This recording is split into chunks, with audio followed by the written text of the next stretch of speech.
There's someone here. There's someone in the apartment. The phone on the desk. I could call for help. The front door. It's the only way out. If I can reach it, I still have a chance.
When the parents came home from church, all their children were gone.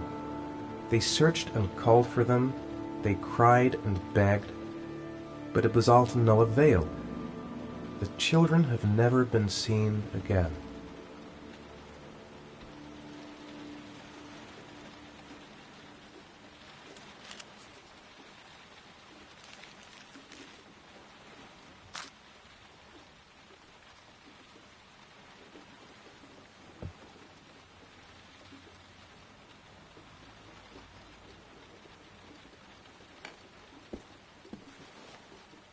I have to get out of here and find out what this ticket is about.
Gonna have to make it through the crowd.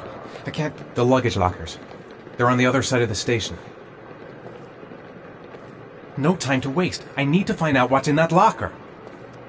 I'm just not gonna make it. I'm tightening up. I can't go on. I can't make it. Too many people. Too many people.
Jason!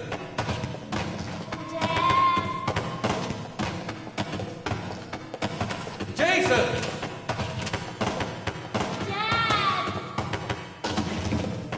Jason!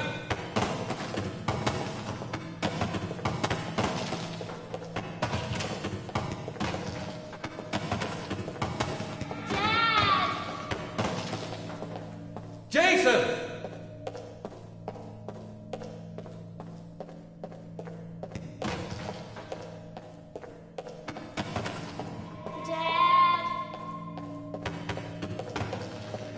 Jason!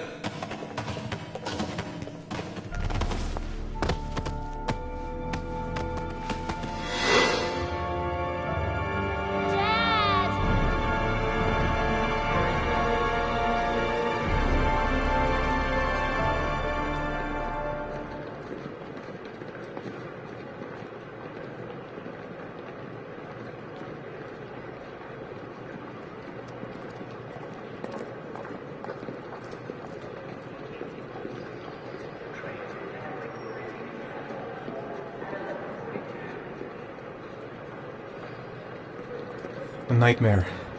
The whole thing was just a fucking nightmare. Jason is dead. Made it. I made it. I managed to get through the goddamn crowd. Line 18, box number 3.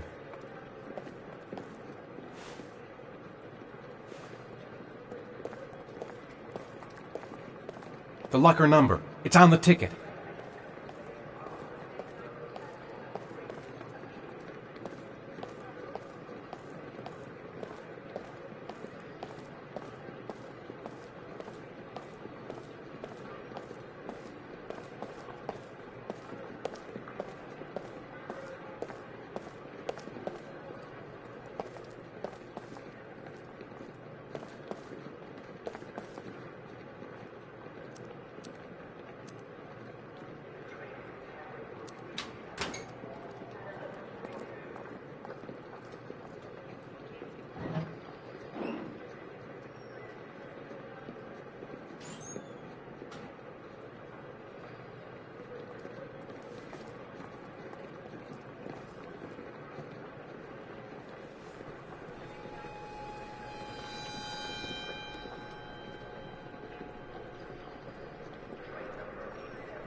Dad? Sean. Where are you? I'm so cold. Dad! Dad!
The killer is white, aged between 30 and 45. He doesn't act on impulse, but plans his crimes in a very meticulous fashion. He doesn't have anything personal against the victims. That's why he covers their faces with mud, to make them anonymous. Why does he kill them if he doesn't have anything against them? For him, they're more of an image, a symbol. That's probably why he gives them an origami figure and an orchid as gifts, to apologize for what he's done to them. Very interesting. And where does all that get us? The best way of tracking a predator is to be familiar with his behavior. That may be true in novels, but there's a child's life at stake here. Continue, Jaden. One detail attracted my attention. The interval between the time when a victim disappears and the time when the body is found ranges from 3 to 5 days. But the rainfall is always at 6 inches, give or take 10%. What on earth does that mean? All the victims were drowned in rainwater. The killer kills only in the fall when there is plenty of rain. It could be that he puts them in some sort of well or tank that is open to the skies and that fills up with rainwater. The more it rains, the less time the victim has to live. Then I studied the geographical distribution of the murders. Generally, a killer commits his first murder near to where he lives, so he has a safe place to flee to if any complications arise. The more confident he becomes, the further he roams from his base. By analyzing the locations where the victims disappeared, I was able to isolate a zone where the killer might live. And what size is this, zone? For the moment, about 10 square miles. Ah, great. There must be 10,000 people live in that sort of area. You gonna question them one by one? It may not give us the address of the killer, but at least it's something to go on. Blake, if you've got a better plan, I'm willing to listen. Don't be shy. I'm all ears. So what's next? There are 2 suspects whose psychological profile might fit and can be connected to the comfort zone. I'd like to question them. God damn it. We're wasting our time with this bullshit. The killer's out there somewhere, and we gotta get off our asses and find him.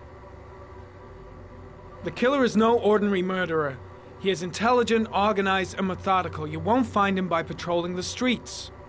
Tell me, Agent Jaden, did you get your vast experience on the job, or did you just fucking read about it in some school book? I came here to find a killer. And that is exactly what I'm gonna do. With or without your help. Fucking asshole! That's enough! You said it took 6 inches of rainfall before the victim died. How much time do we have left? If the weather forecasts are right, less than 72 hours.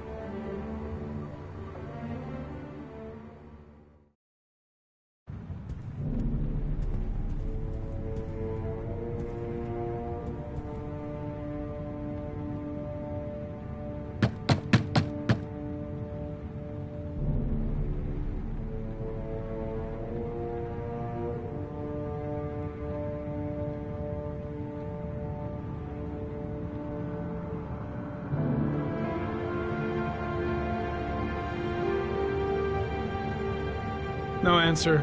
We waste our time coming here. Maybe we should have a little look inside anyway. There's nobody home.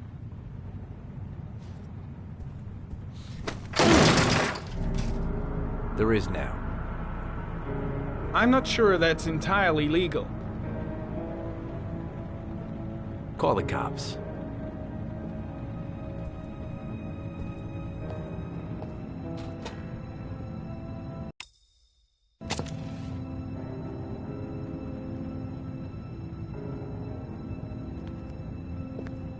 Looks like Nathaniel Williams is a pretty religious guy.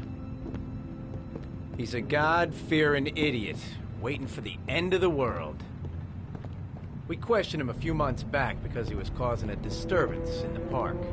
He was ranting and raving. Said he heard voices. Had this idea in his sick little head that I was the Antichrist. I'd come to Earth to persecute him. Real twisted.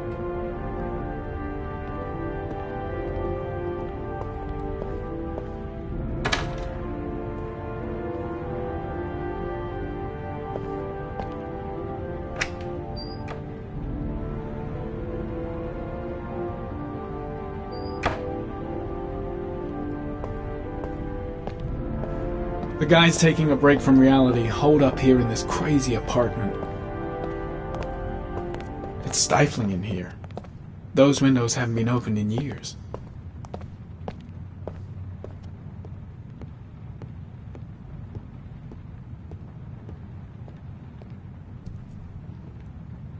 Candles are still lit. He should be back soon.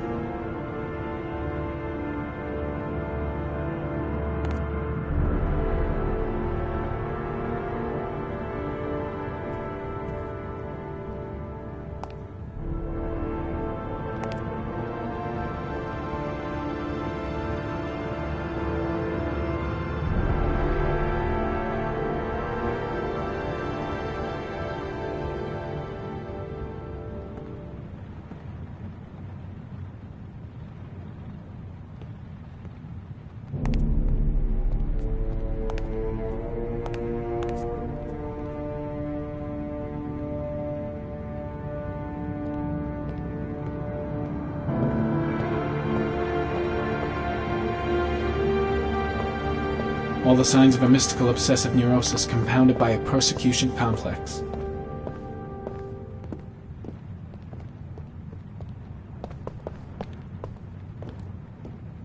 You don't have to be a profiler to see he's not a killer. We're wasting our time here.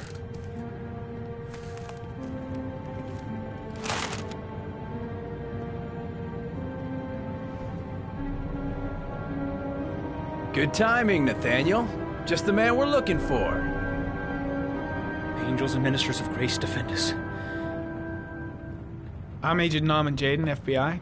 I'd like to ask you a few questions.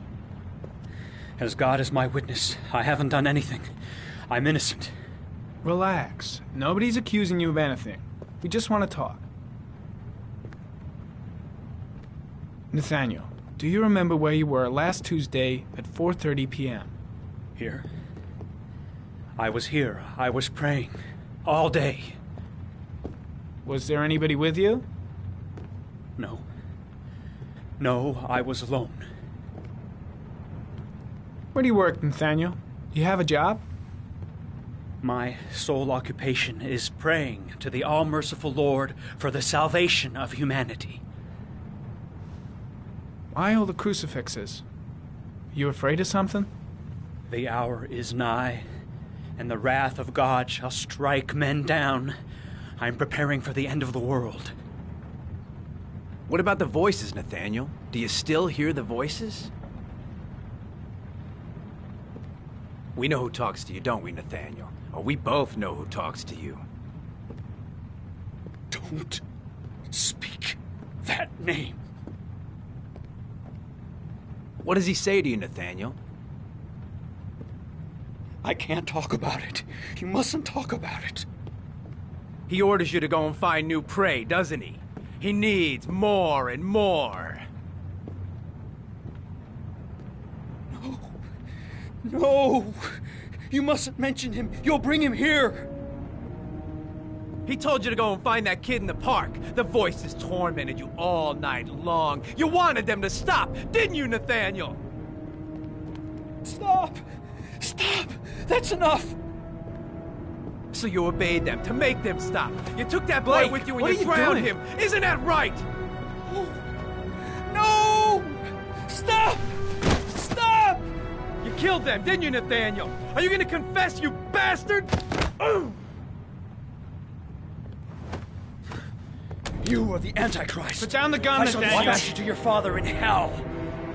He is the son of Satan. He was sent to earth to destroy us. For Christ's sake, shoot!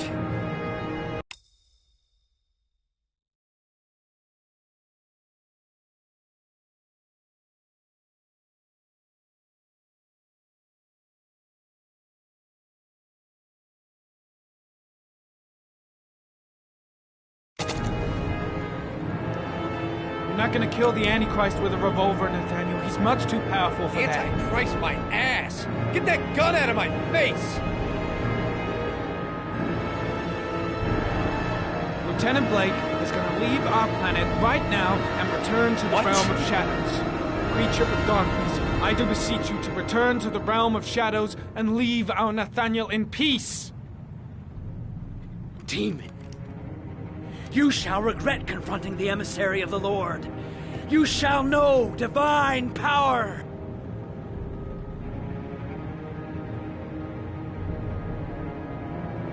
I'm here to help you, Nathaniel. To get rid of the voices in your head, but you have to trust me. Christ, all powerful, defend us in our battle with the forces of evil. Protect us from the cunning and wiles of the demon. May God Almighty manifest the power of His empire, and may divine power cast Satan and all the other spirits that prowl the world in search of souls into the darkest depths of hell. Keep calm. Everything is gonna be fine, Nathaniel. Back away, slowly.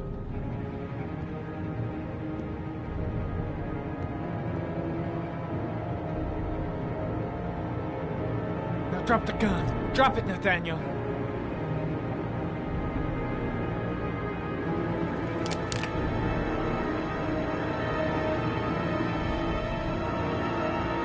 Put your hands on your head. Turn around.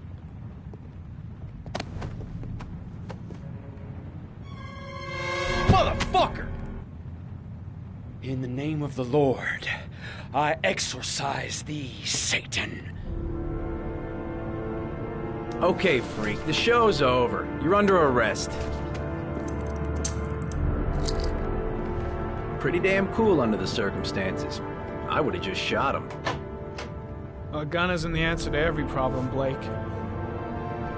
Maybe not, but most of the time it helps.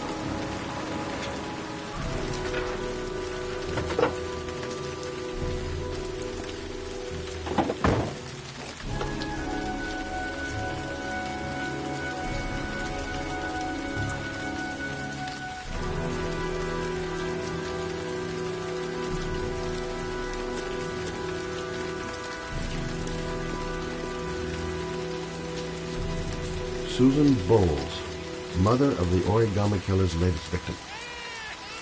Maybe she knows something about the circumstances surrounding her son's death. No answer. Baby screaming inside. Not a promising start.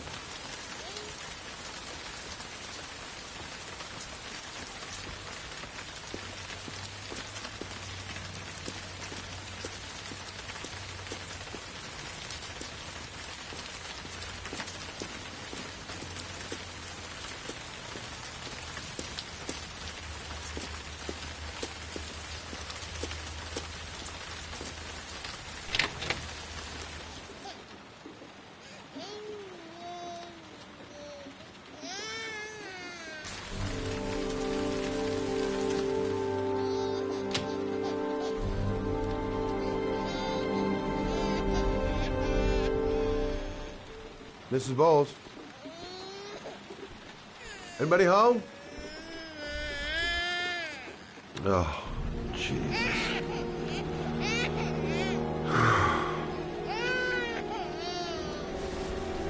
Wait a minute.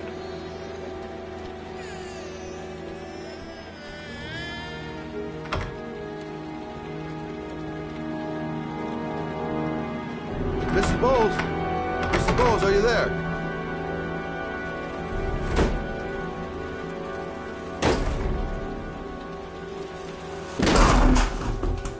Oh, shit.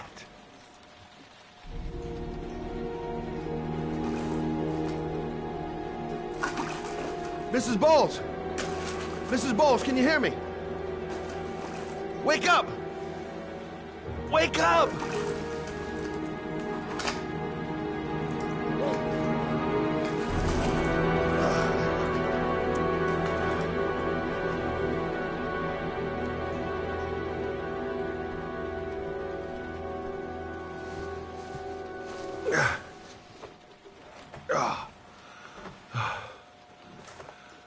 I'm gonna call an ambulance. No, I don't want to go to the hospital. Please.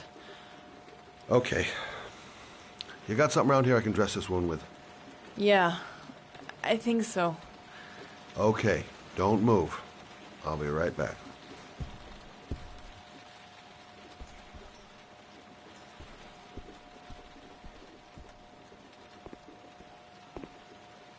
Let's see.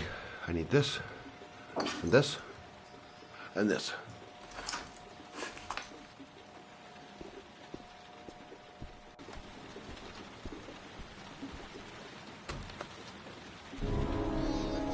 I'm here for you, Susan. You'll be all right. I'll take care of you.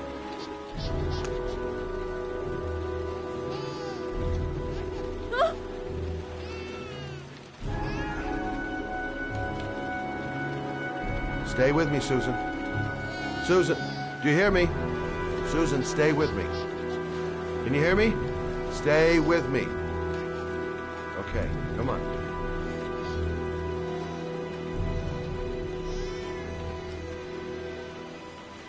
There, I done what I can. That should stop the bleeding. Luckily, the wounds aren't too deep. Hey, how are you feeling? You okay? My baby. My baby needs me. Right. You stay there. I'll take care of the baby. Okay? Do you know what to do? With a baby, I mean. I'm a private eye. There's nothing I can't do. Her name is Emily. Gotcha. I was a private eye when I walked in here, and now I'm a babysitter. Go figure.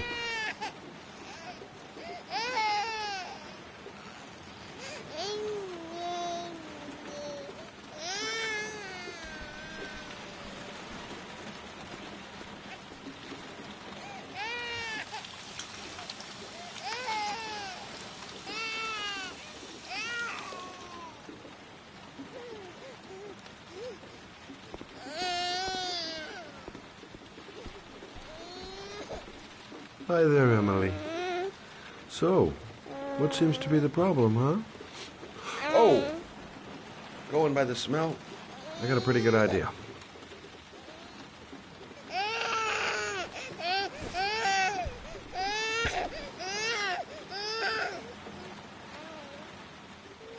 Okay. How do you do this again?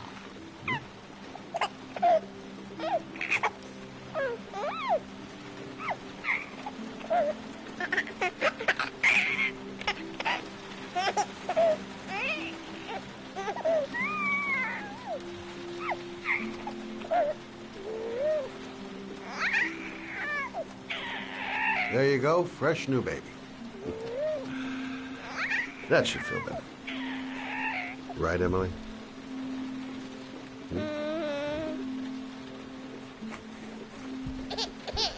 Hey, what's the matter? I thought we solved the problem.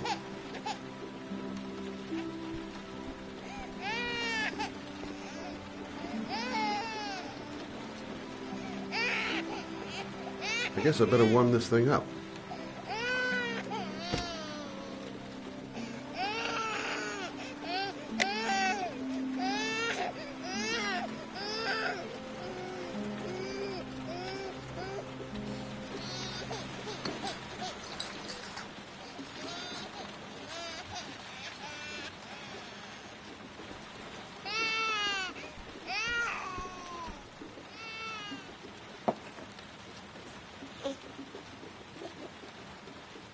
Oh, Emily, are you hungry? Huh? You hold on. I'll just tilt this bottle a little bit so you don't choke.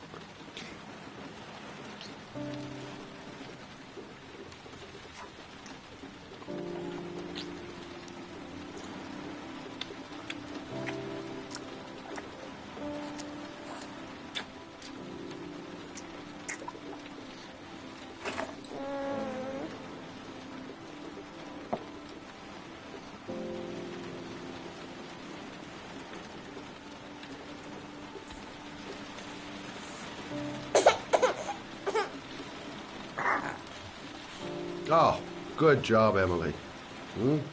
You're feeling good now, right? Now, I'm gonna rock you very gently so you can have a nice little snooze. Okay? All right.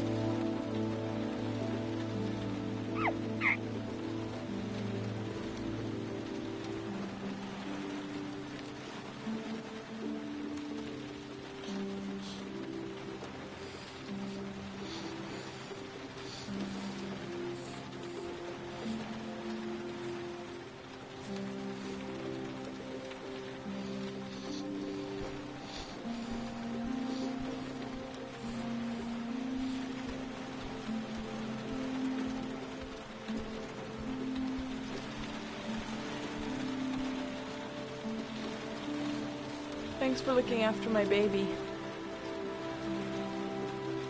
I didn't want to leave her. I just couldn't cope anymore. Just not having Jeremy around. He was such a good boy. I can't understand why anyone would want to hurt him. Do you take care of this baby on your own? Doesn't Jeremy's father live with you anymore? He disappeared. The day after Jeremy. I don't know what happened to him. Maybe he couldn't take it. Ever since I've had to look after Emily all on my own, and I couldn't do it anymore. I understand. Did your husband say anything before he disappeared? Did he leave a note or something? No. He left the house without a word, and there was just a cell phone. A cell phone? Yeah, I found a cell phone in his dresser. I'm sure it wasn't his. I'd never seen it before. I tried to turn it on, but it didn't work. Do you still have it? Yeah, it's in a drawer in the living room. You can have it if you'd like. I'm sure it's of more use to you than to me. Do you have any family or anybody to help you?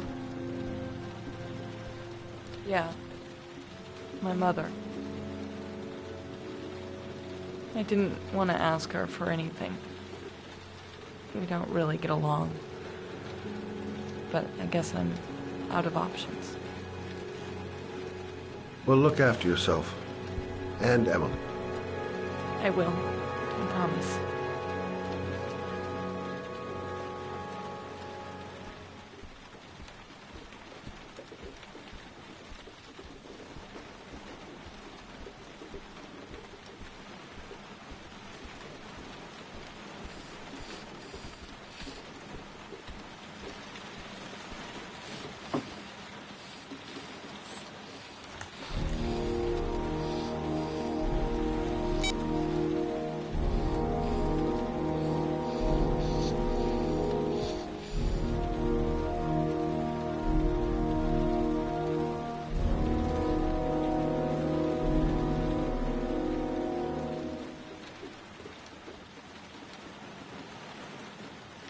Good luck, Emily. You take care of your mama.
Excuse me?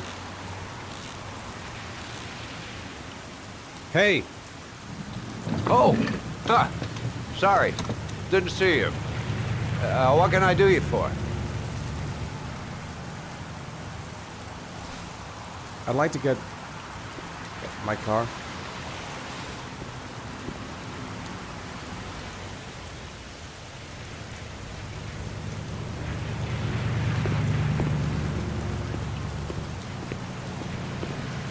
Hey, you're a pretty patient guy, you are. That car's been there for 2 years. We took it out for a drive every month and checked the tires and batteries, just like you said. Here, it's the 3rd floor down. The service Thanks. elevator is at the far end of the garage. Ah, you have yourself a good one, Chief. Have I been here before? Don't remember it. Can't stop thinking about that well. Sean seemed exhausted. But at least he's alive. I'll do anything to get him out of there.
Your destination is 4 miles from here.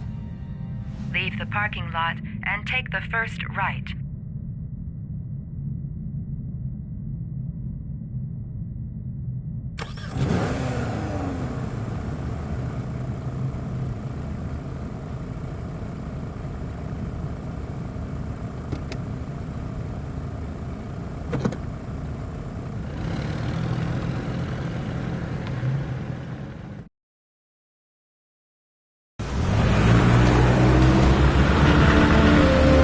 Take the left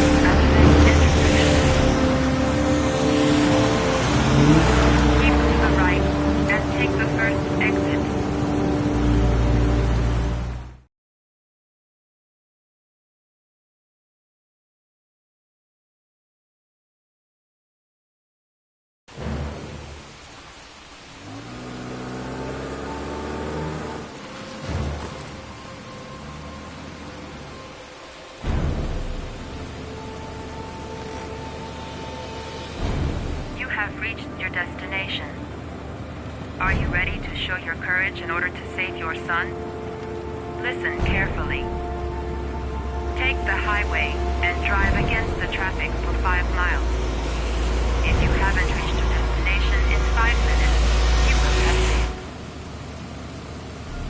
If I succeed, I'll get more letters for the hangman. It's my only lead. No turning back now.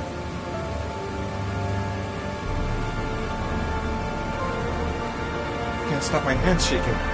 I'm not going to make it. I'm not going to make it. I can do it. I'd do anything to save my son.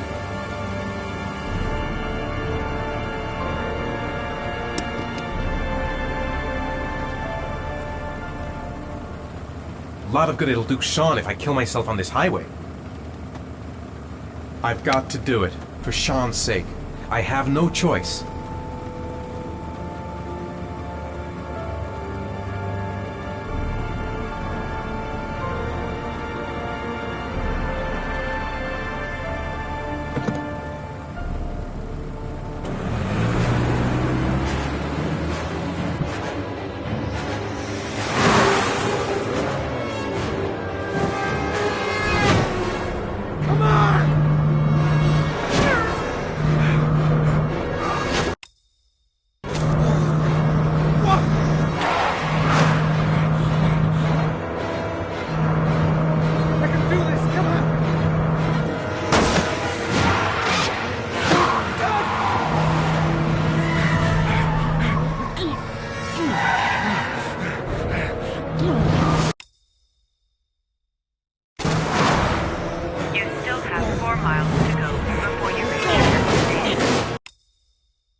The atmosphere here is one of concern, as there is still no news of 10-year-old Sean Mars who disappeared this Drei. A recent report indicates that the police are now treating this as another kidnapping by the origami killer.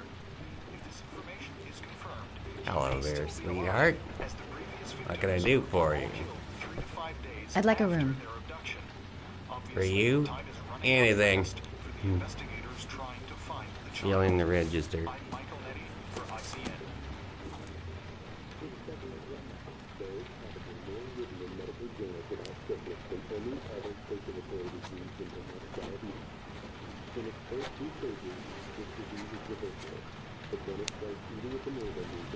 Madison Page, 27, single. How long will you be staying with us, Ms. Page? I don't know yet. Room 201. Last floor, stairs on the right, in the courtyard. Thanks. The pleasure was all mine. That's for sure. That obnoxious receptionist better not have a spare key to my room. The thought of it leaves me in a cold sweat. Room 201. Stairs on the right, last floor.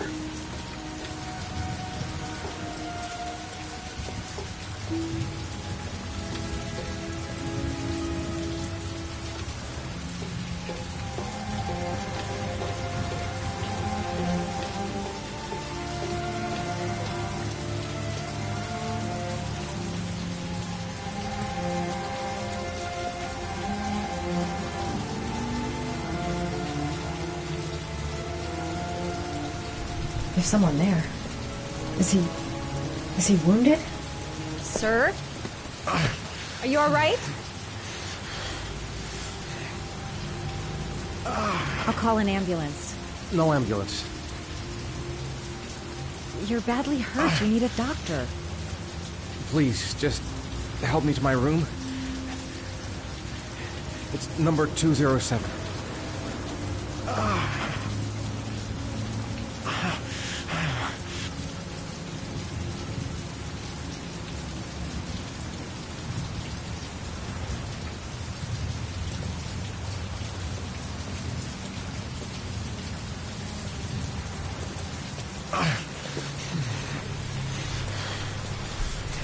Have you got the key?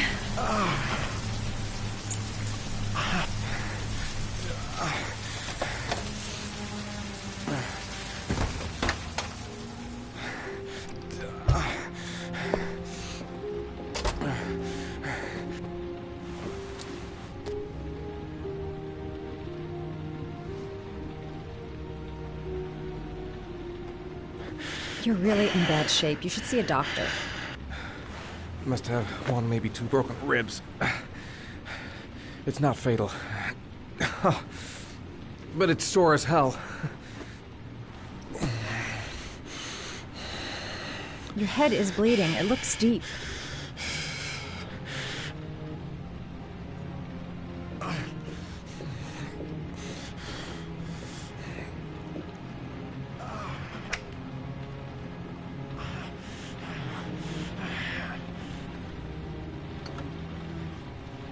I should disinfect his cuts.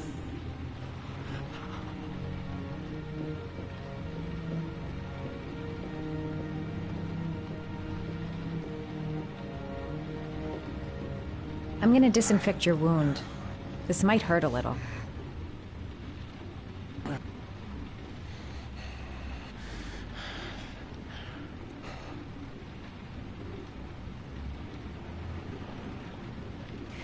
There. At least it won't get infected. Thanks.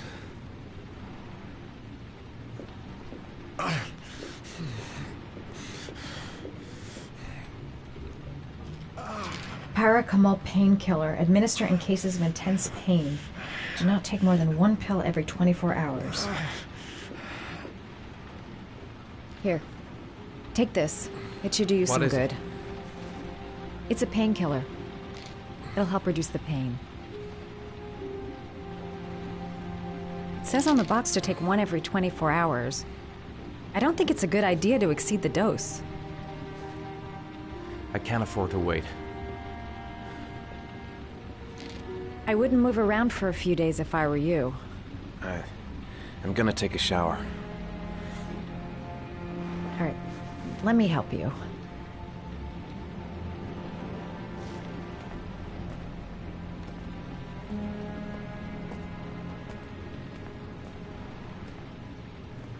I'll wait here until you come out. Let me know if you need anything.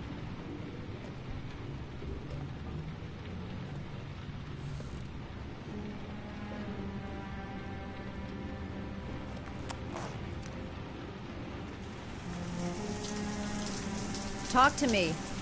That way I'll know if you pass out. What's your name? Madison. Are you staying in the hotel? No, I live in town. I suffer from chronic insomnia. I seem to only be able to sleep in motels. Don't ask me why. Whenever I get too exhausted, I come and spend a night here. I'm just passing through.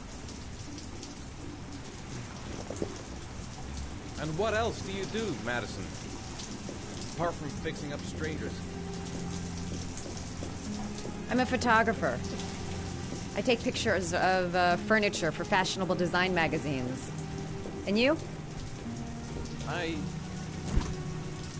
I'm an architect.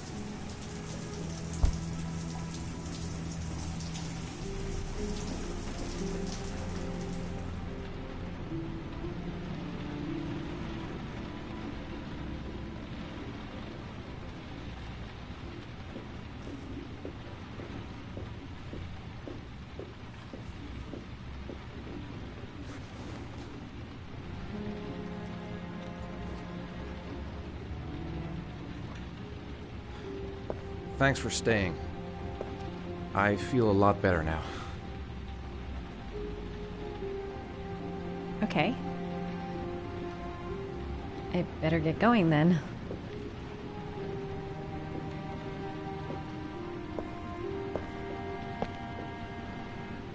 By the way, you never told me your name.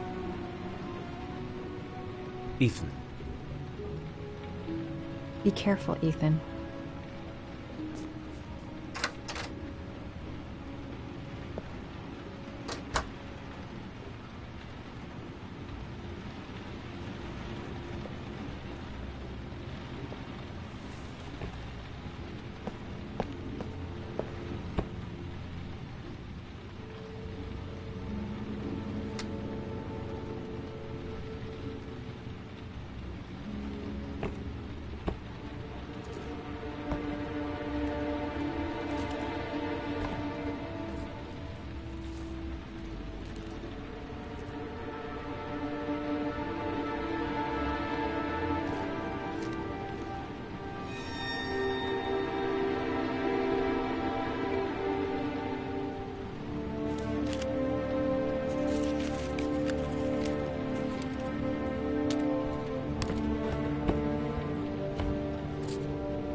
Why didn't you shoot?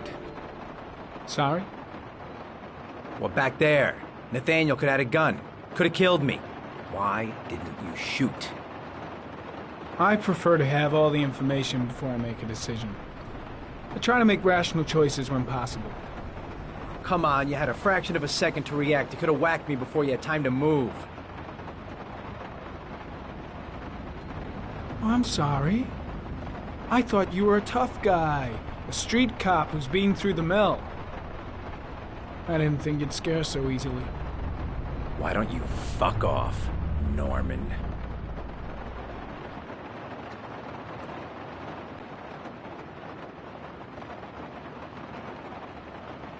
That's him.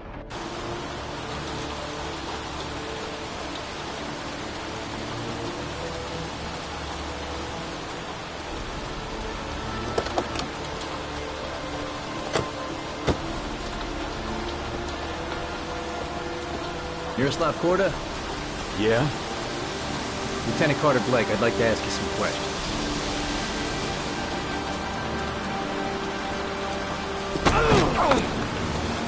Shit, don't just stand there. He's gonna get away. Ah! Hey, man, watch it, dude.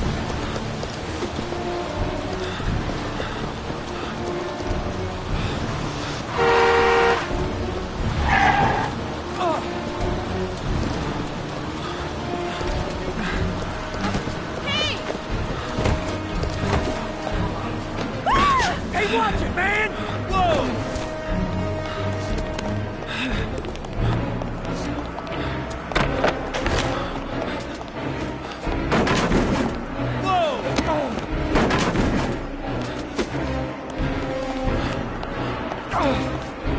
Hey, man, watch it!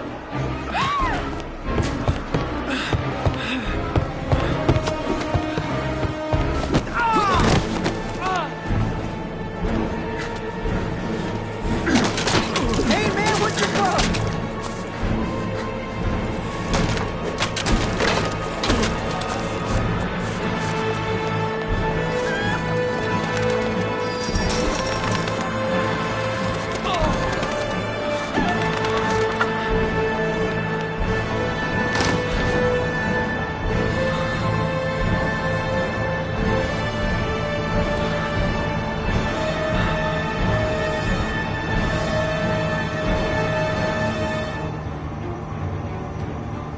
Come on. Show your ugly bastard face.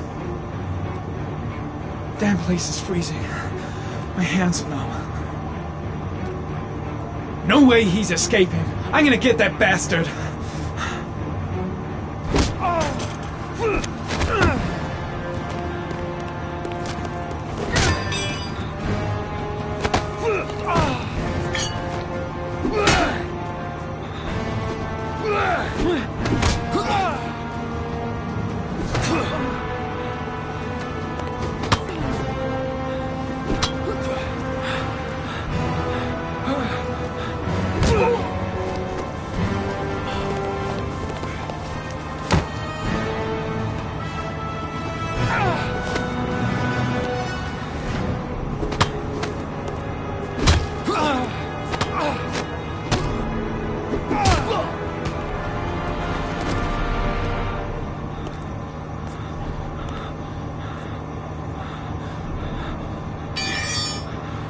This time it looks like we got our origami killer.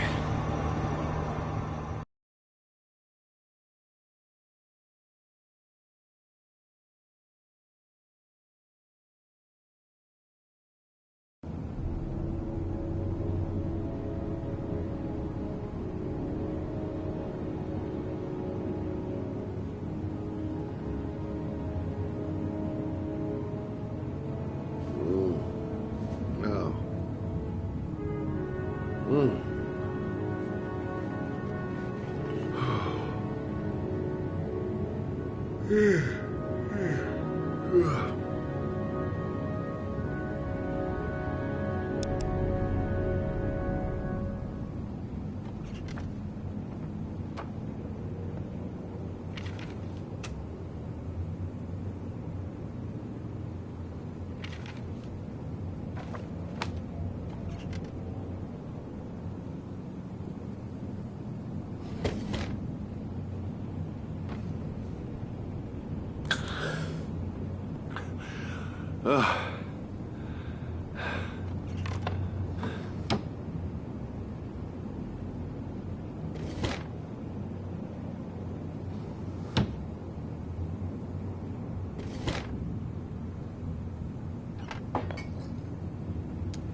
I needed the rest. I haven't been sleeping well since the murder started up again.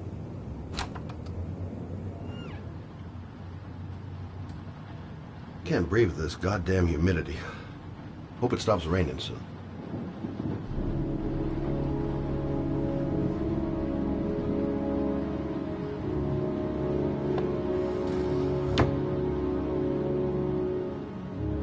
I've seen the parents of all the victims, and all I've come up with is this telephone and a box of origami figures.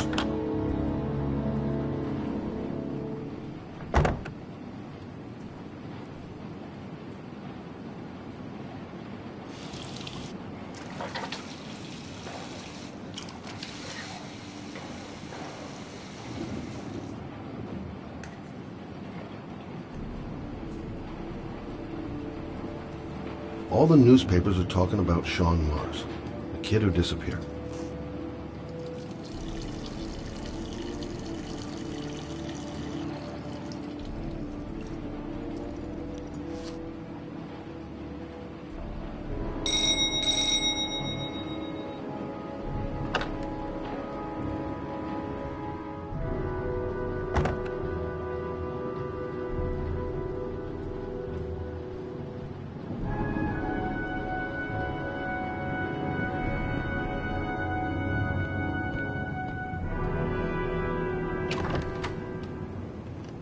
You said I could contact you if I remembered anything. Can I come in? Sure.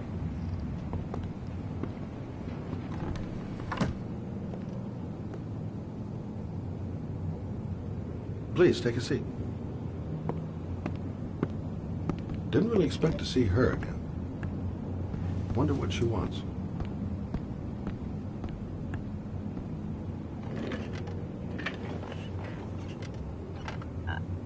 I just remembered something.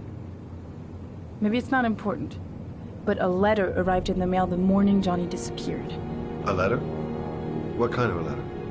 It was addressed to Johnny's father. I don't know what was inside it, but he read it and then he left. That's the last time I saw him. And you think there's a connection between that letter and Johnny's death, is that it? You remember anything else about the letter? Well, I don't know why, but I kept the envelope.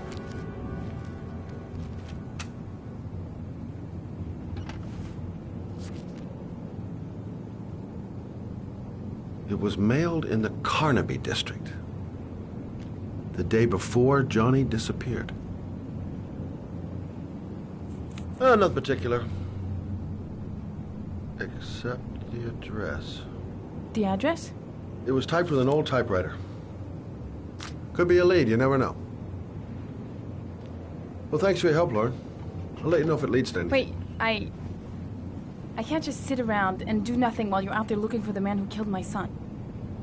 Ever since you came around, I've been thinking, and I want to come with you. Help you in your investigation. There's nothing you can do to help, Lauren. It's not a good idea. Believe me. If you won't let me help you, I'm keeping the envelope. It's all or nothing. I'm sorry, Lauren, but I work alone. How many clues have you got, Mr. Shelby? This envelope. Maybe your only link to the killer. I understand. It was a stupid idea. Sorry for wasting your time, Mr. Shelby. Wait.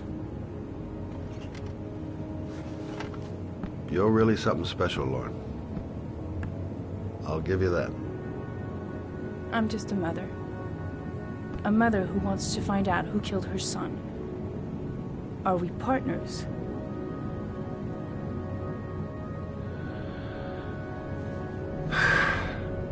We're partners.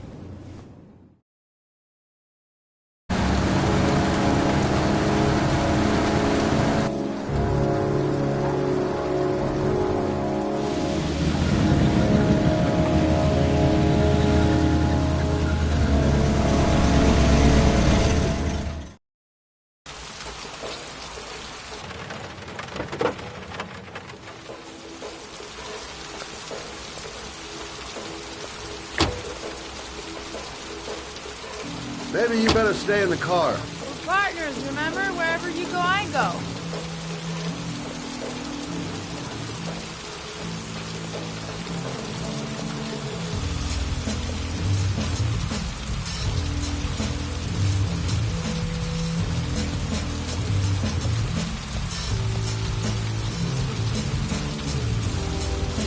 What are we doing here? We come to see Gordy Kramer. Kramer? The bigwig type?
From Kramer Construction? No, his son. You think maybe he's the origami killer? For now, I just have a few questions that need answers.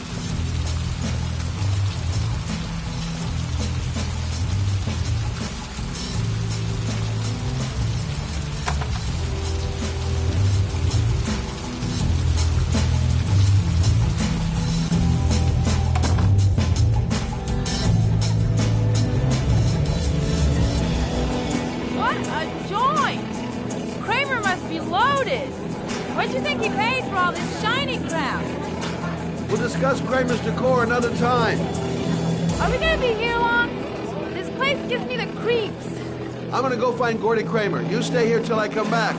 Okay? Okay. Just let me know if you need me. Booze, babes, and coke. Gordy Kramer seems to be quite the party animal.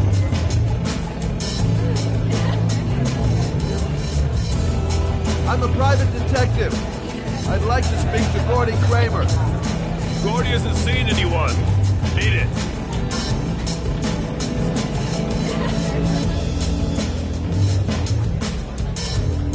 Look, here's Mr. Franklin. Says I should go up. You talk so crazy if I shove that wallet down your throat? Beat it. I ain't for sale. If I want to see Gordy Kramer, I'm going to have to go about it some other way.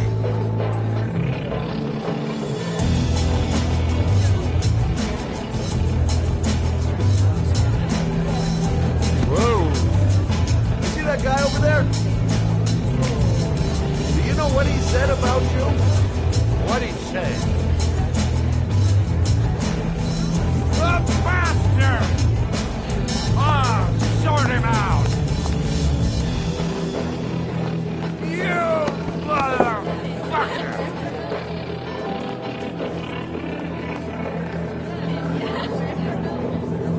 Were you talking about my mother, you big monkey in a cheap suit? You think, oh, you're a big man, I'm a bigger man. Ah, you just know. Hey, hey, ooh, monkey, I'm talking to you, big ape. What are you saying about my mother? You get violent with me, my little friend. And you know who I am?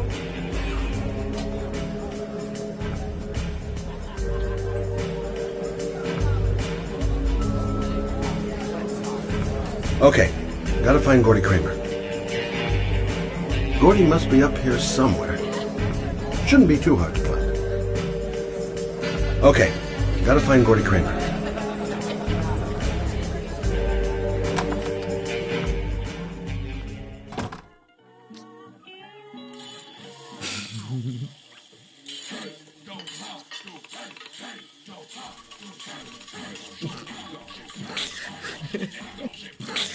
Mr. Kramer?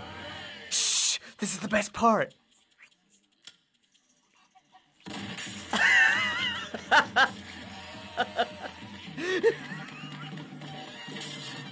My name is Scott Shelby. I'm a private detective. I'm investigating the case of the origami killer. I'd like to ask you a few questions.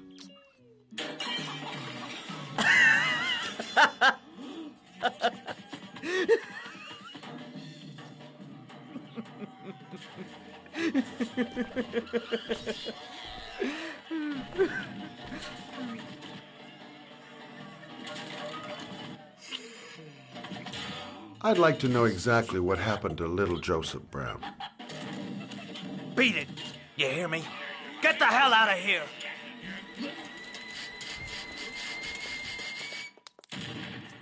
What do you want?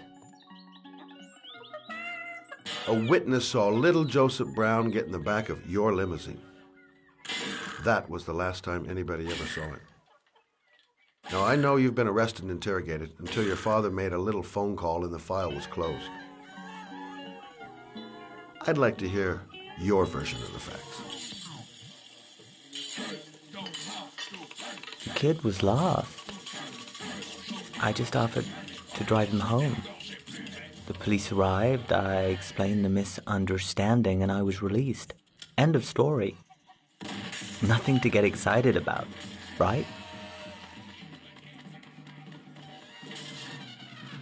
I don't know why, but your story just doesn't check out. You're giving me the crap now. Tell me something I can't believe.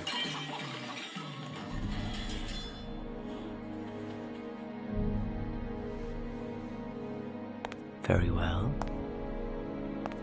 I'm the origami killer. I get my victims into my car. I drown them in rainwater. Then I dump them on a wasteland with an origami figure in one hand and an orchid on the chest. I do that because I'm bored, Mr. Shelby. And it's a creative and entertaining way of having fun.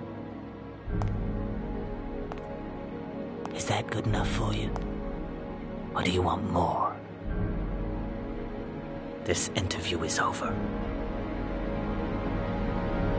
Get rid of this clown!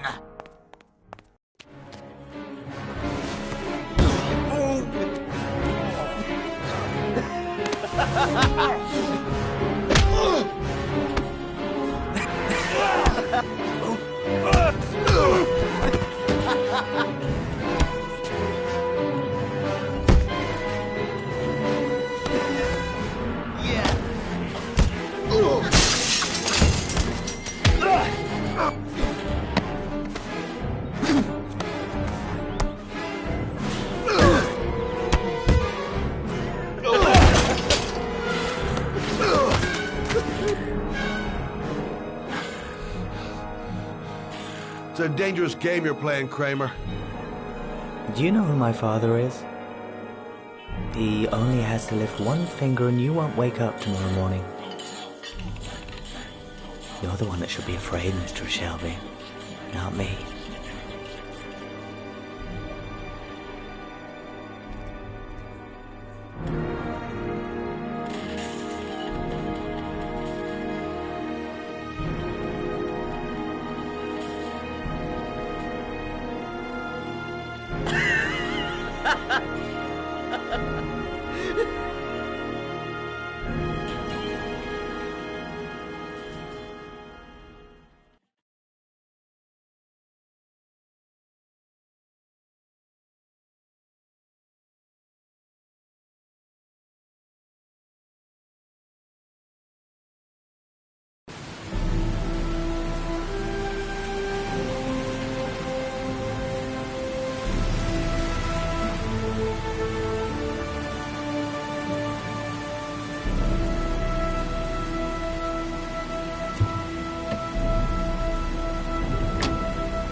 It might be a trap. I'd better be careful.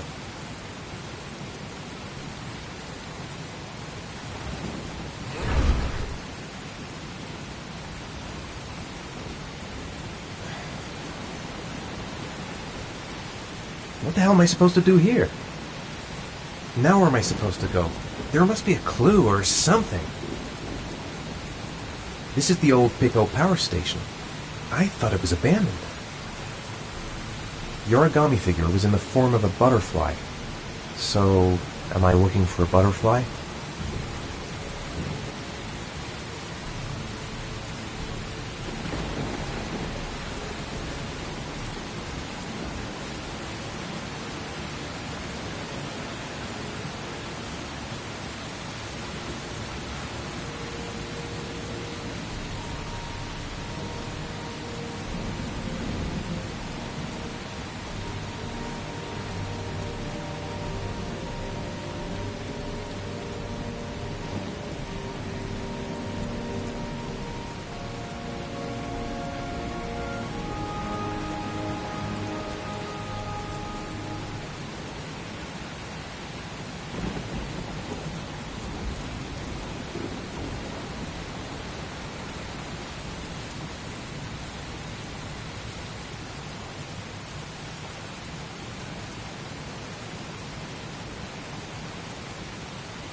Glass. Broken glass.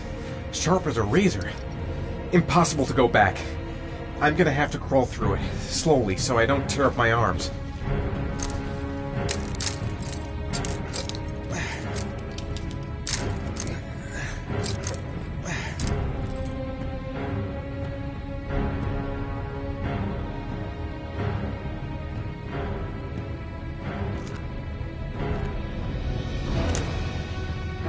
The match flame. It indicates where the fresh air comes from. All I have to do is follow the wind.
Right. I guess I don't really have any choice.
Oh my god.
Ethan.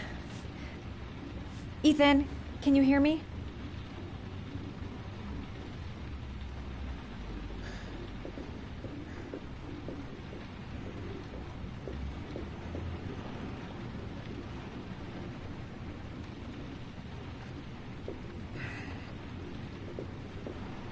Calm down, girl. There must be something I can do to help him.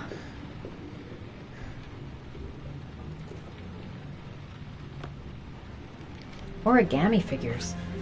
What is he doing with them?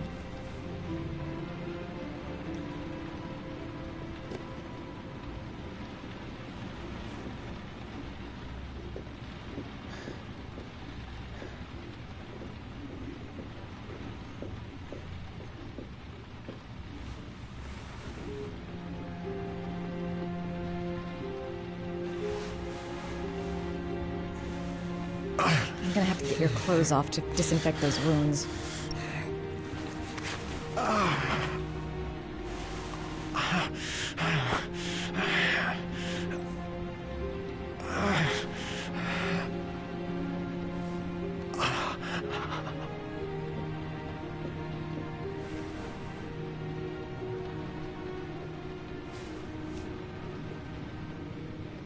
You've got a hell of a fever.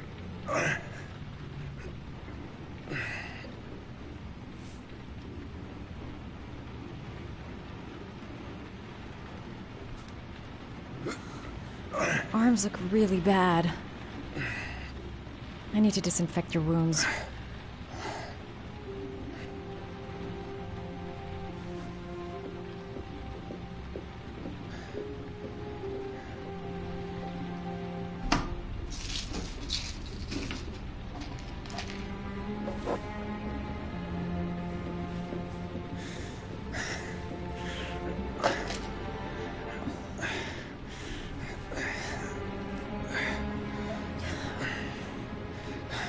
I'm no doctor, but I'll do what I can.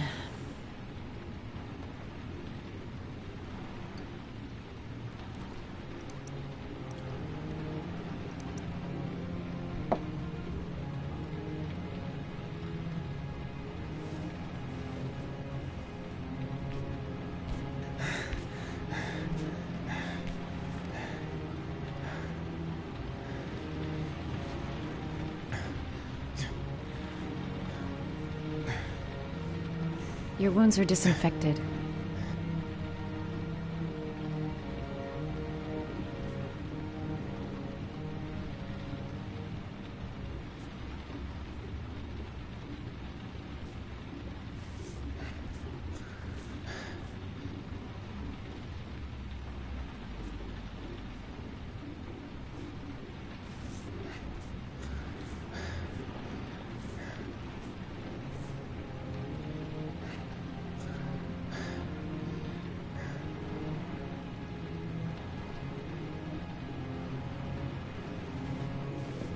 He's unconscious.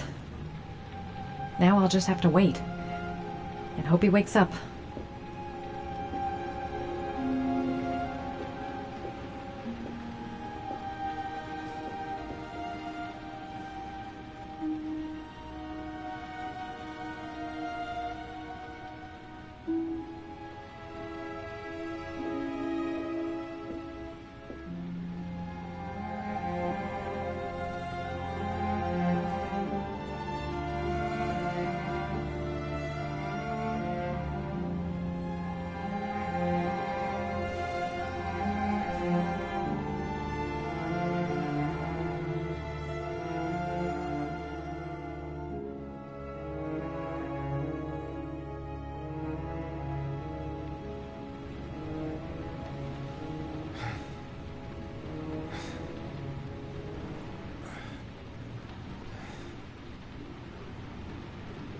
How do you feel?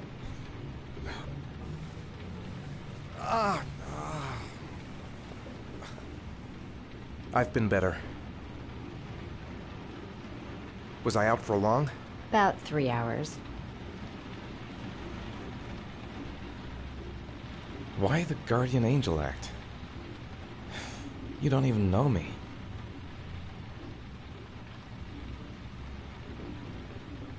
You didn't really leave me any choice. I couldn't just leave you like that.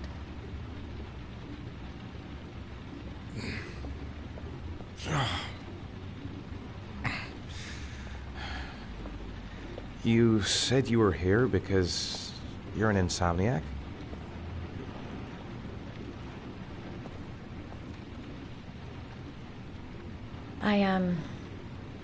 I've been going through a bit of a tough patch the last few months. It's the kind of stuff you prefer to forget. I do what I can to live with it, but, it's not easy. You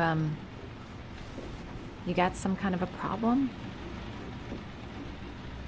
Bigger than you can possibly imagine.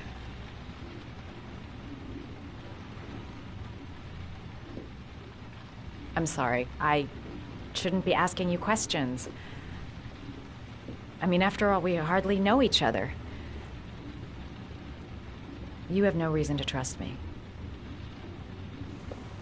Listen, I'm truly grateful for your help, but for your own sake, I think it's better if you don't ask any questions. Maybe I could help you. No one can help me. You've already done a lot, Madison. Right. I'm gonna go. Take care.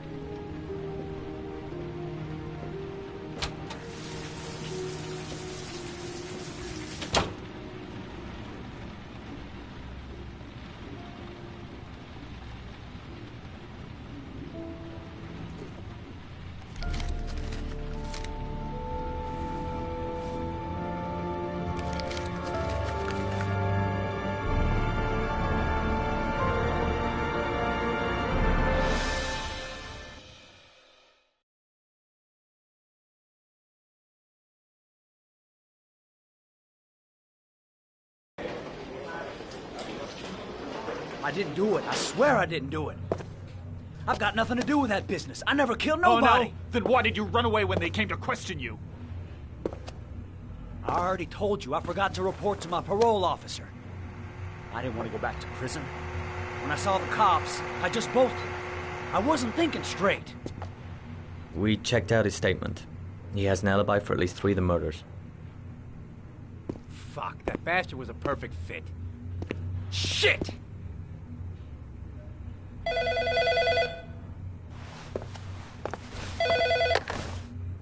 Ash? Okay. Sean Moss's mother is here. She'd like to speak with you.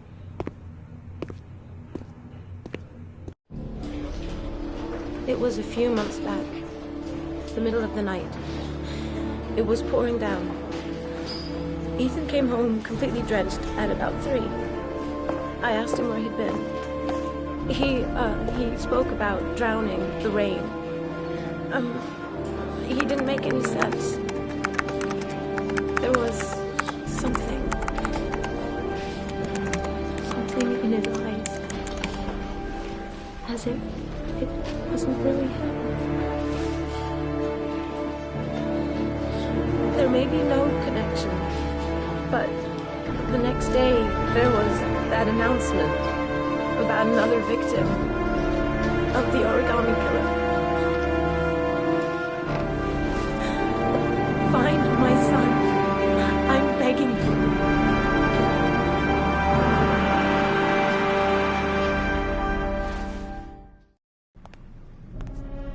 I'm Police Lieutenant Carter Blake, and this is Agent Norman Jaden of the FBI. According to our information, Ethan Mars is one of your patients. We'd like to ask you a few questions about him. I'm sorry, that's impossible. I beg your pardon? I'm bound by an oath of secrecy. Under no circumstances may I discuss my patients. My job is to find Sean Mars alive, and I don't give a damn about any bullshit oath.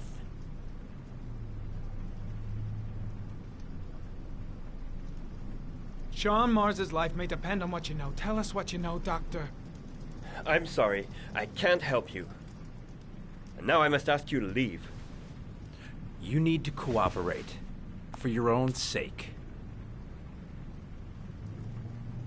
I know you don't want to protect the murderer. If you know anything, you must tell us, Doctor. Are you threatening me? I'm just giving you some free advice, Doc. I suggest you take it.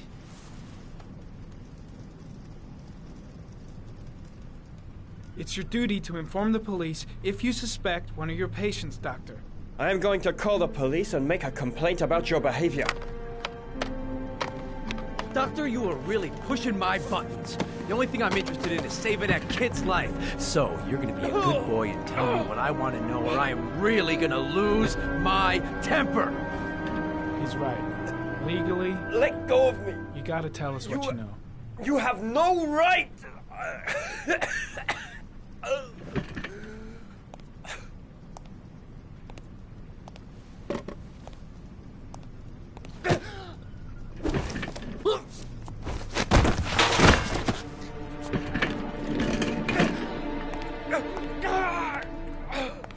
Come on, Doc.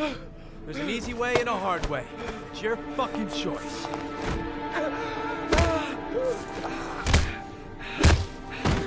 If you don't let go of this man immediately, I'll report you and you'll be off the case. What the hell's the matter with you, Norman? Were you getting cold feet? You don't want to save Sean Mars anymore?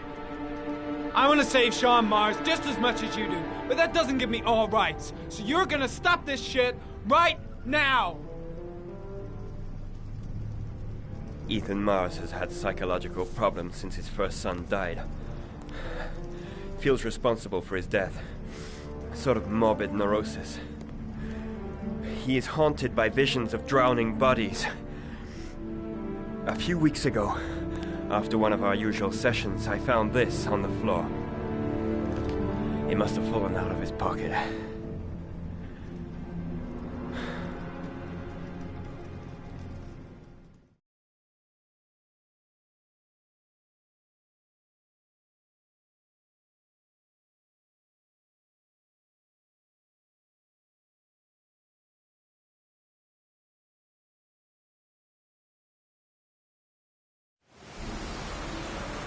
Ash, I want you to assign every available man to finding Ethan Mars. I want a man outside his place day and night. Notify all agencies to start looking for him. I want you to keep an eye on the train stations, the airports, the bus terminals. I want every cop in the city on his ass, so that if he moves, we know about it. Yes, Ethan Mars is the origami killer.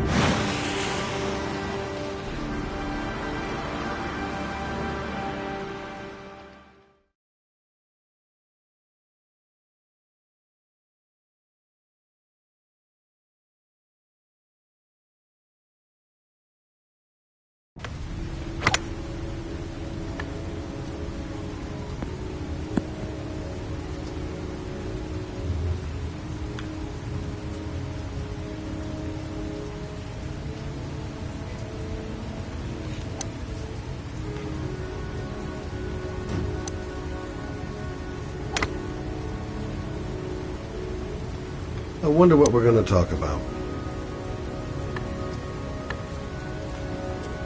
Nice shot. Thank you. Please come in, Mr. Shelby. Would you care for a coffee? Oh, no thanks. Do you play? I tried once, but I think the owner of the course is still looking for me. It's an interesting sport. It requires strength, but also a cool head and absolute precision. Would you care to hit a few balls with me? There's no danger of damaging the greens here. Okay. Take off your jacket and grab a club.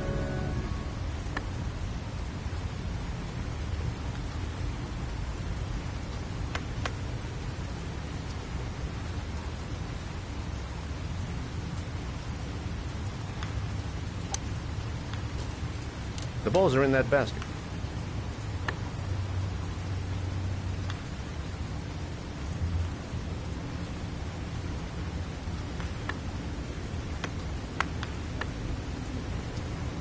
The most important thing is to grip the club correctly. When you feel ready, you swing.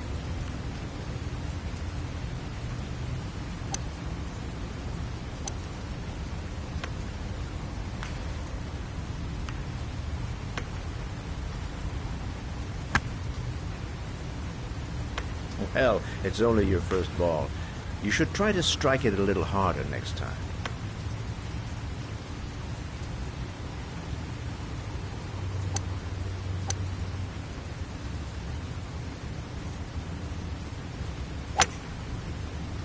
I'm assuming you didn't invite me here just to play golf, Mr. Kramer. I hear you've been asking questions about my son.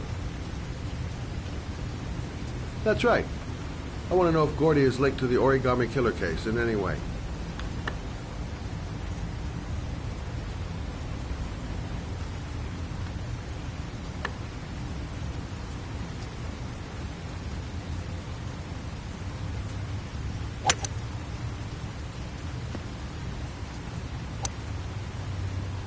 My son had nothing to do with that sordid case. Well, then he has nothing to fear from my investigation.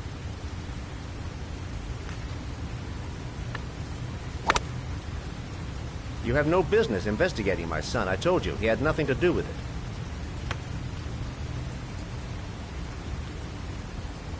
With all due respect, Mr. Kramer, it's up to me to decide who I want to investigate.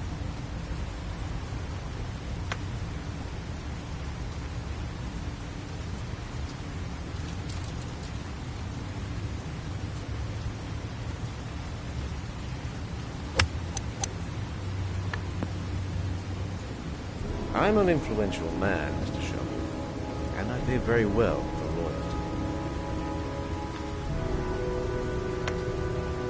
loyalty. Are you trying to buy me? Let's just say I'm trying to show you where your interest lies. How much do you want to leave my son alone? I think you misunderstood me. I don't play that game. Don't go near my son, Mr. Shelby. If you do, you'll regret it. Have a nice day, Mr. Kramer.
Porcelain lizards? They look new, out of place with the rest of this old beat-up stuff.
Are you prepared to suffer to save your son? You have 5 minutes to cut off the last section of one of your fingers in front of the camera. If you succeed, you will get your reward.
You have 4 minutes and 30 seconds left.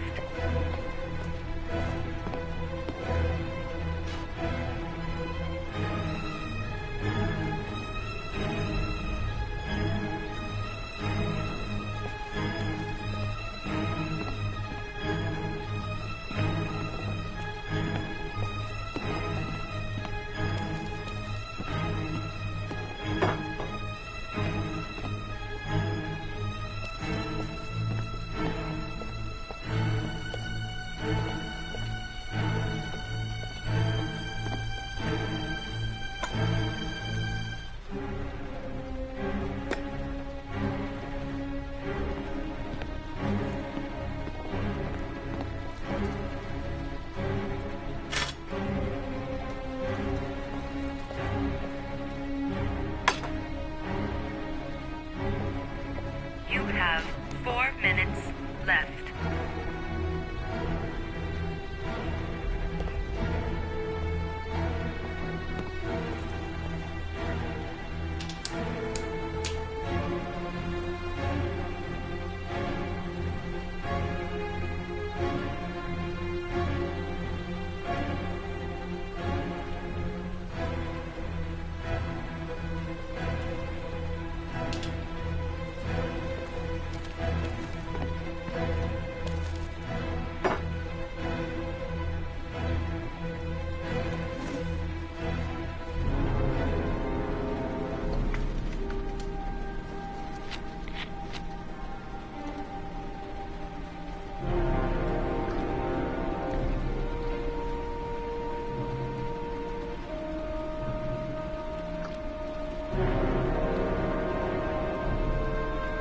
You have 3 minutes and 30 seconds left.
Under the desk.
That's affirmative, Lieutenant. We're in position. Perfect. Nobody moves until I give the signal. Is that clear? We nail him as soon as he sets foot outside. Right, Lieutenant. Lucky that patrol spotted his car. What's he doing in there? Beats me. You're the profiler, right? I thought you were supposed to be right inside the killer's head. Well, that's just it. What I know of Ethan Mars doesn't match the killer's psychological profile. I know what the jury's gonna choose between your theories and concrete proof.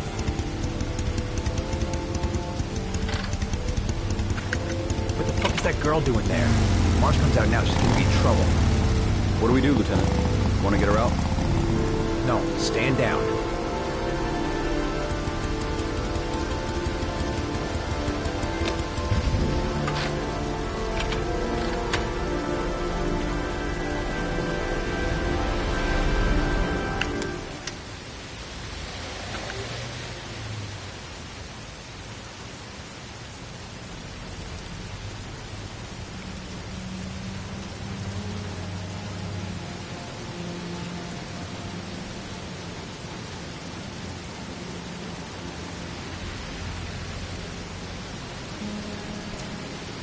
The cops don't know me. I could just walk into the building without being noticed. She's going inside. Maybe she lives there. Well, it's just as well. We don't want anyone hanging around if Mars comes out. Ethan, what happened? The police. They're out there. I think they're here to arrest you. We've got to find another way out. Shit. What's he up to in there? Wait for a go on my word.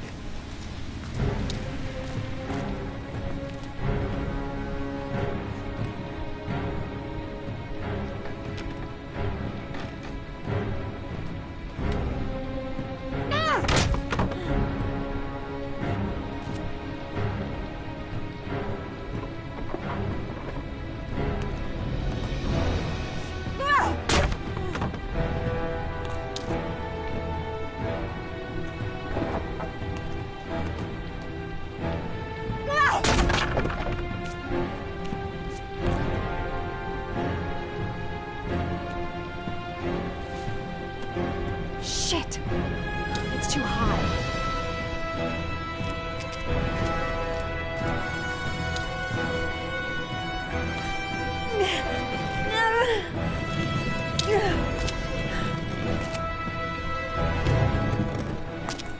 Ready on my go. Stay here, Jaden. Out of the question. I'm coming with you. 2 men at the door, hold your positions. It's a go.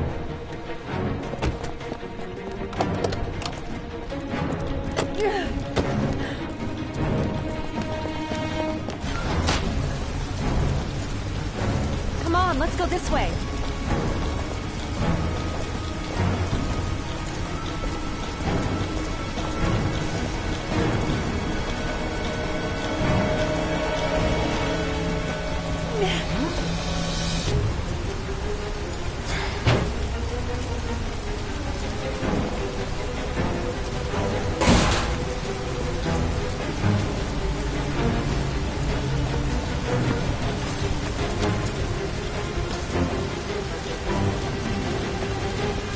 Hey, you, don't move! I'll shoot! Come on, quick! I can't. Hands in the air! Lieutenant, there's a man and a woman exiting the alley. A woman? Shit! It's that girl who went in! Everybody downstairs! They're in the alley! Follow them! The subway.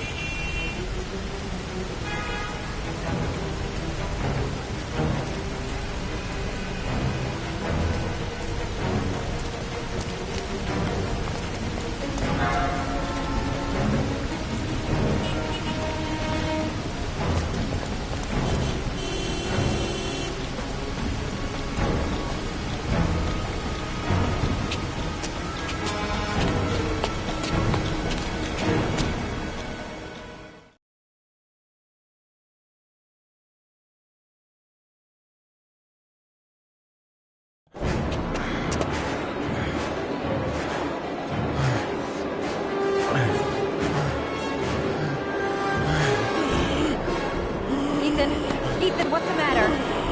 We've got to keep going. Ethan, they're coming.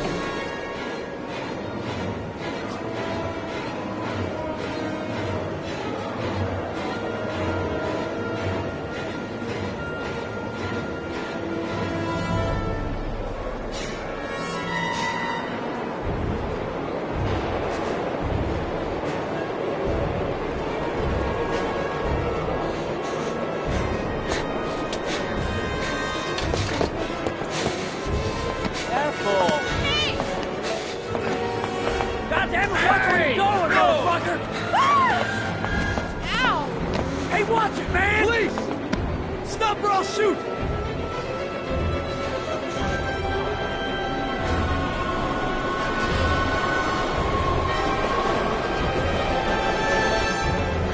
Quick! Ethan, quick! It's gonna hit us!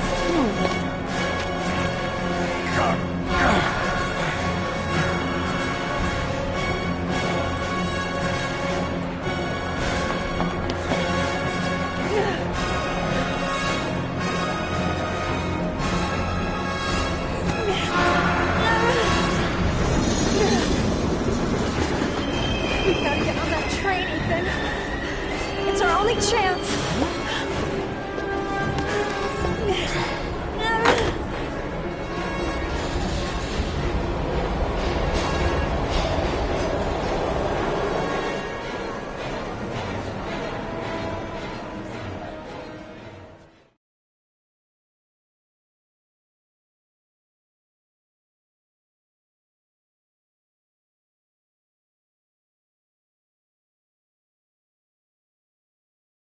Less than an hour ago, we heard from the police who have identified the man thought to be the origami killer.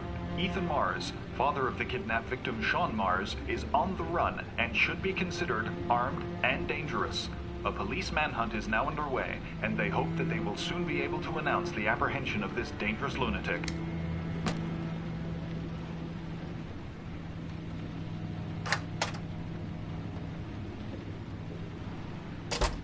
I brought some food. I didn't know what you liked, so I brought some of everything. I hope that's okay.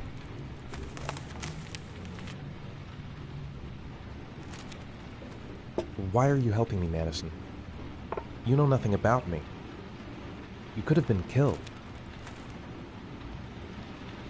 I don't know, I guess it just seemed like the right thing to do at the time. You needed help, I helped you. You were all over the news reports, Ethan. Every cop in the country will be hunting you. They say you're the origami killer. Is it true? Are you the killer, Ethan?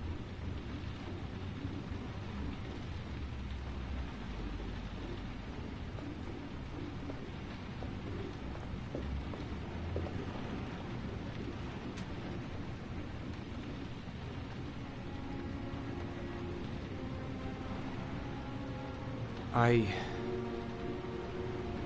sometimes have these blackouts. Times where I don't know what I'm doing. As if I'm someone completely different. The only thing I remember afterwards is the bodies. The bodies in the water. Why are you hurt, Ethan? Why were you in that apartment? I think my other self is testing me, testing my love for Sean. He wants to know if I'd love my son enough to save him. That means there's some part of me that knows where Sean is. But the only way to find him is to go through these trials. Why can't you tell that to the police? And tell them what? That I'm a schizophrenic who drowned his victims and has kidnapped his own son? They'd never let me go, and I have to stay free to save Sean. I have no choice. I'm his only chance. When Sean is out of danger, I'll turn myself in, but not until then.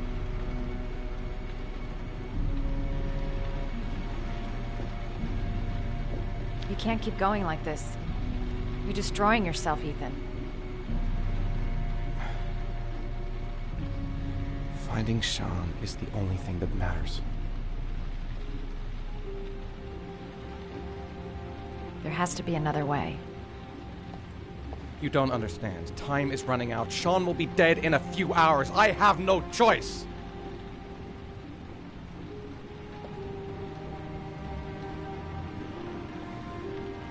Please, Madison, leave. Forget everything that's happened. There is nothing more you can do for me. If you want to help me, leave. Leave me to do this on my own.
Your vodka, sir. Thanks. You look preoccupied, if you don't mind my saying so. Problems with the investigation? Blake is convinced that Mars is the killer. Not you. I thought there was some evidence to that effect. That's true. But it just doesn't make sense. His psychological profile doesn't fit. Neither does the geolocalization. I can't see this father drowning 8 victims before kidnapping his own kid. Mars is not the origami killer. I'd stake my life on it. Then who is? I haven't the faintest fucking idea. Maybe you should review the evidence in your possession. That's just what I was thinking of doing. Oh, one last thing, sir. You should be careful not to overindulge in you-know-what. It can be dangerous. Very dangerous. I'm trying to keep a handle on it, but it's difficult. It gets more and more difficult. It'll end up killing you if you're not careful. That would be most unfortunate, sir.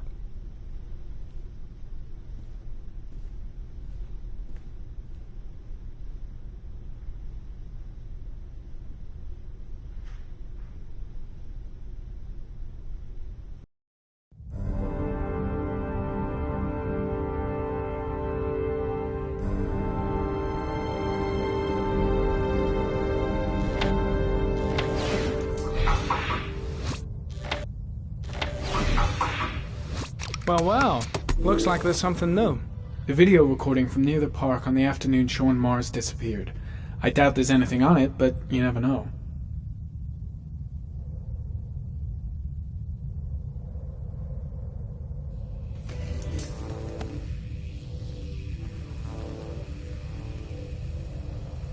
A Chevrolet model corresponding to the tire prints passed at 16:02 heading for the park, when in the opposite direction at 16:37. That could fit the time that Sean Mars disappeared. Could it be the killer's car?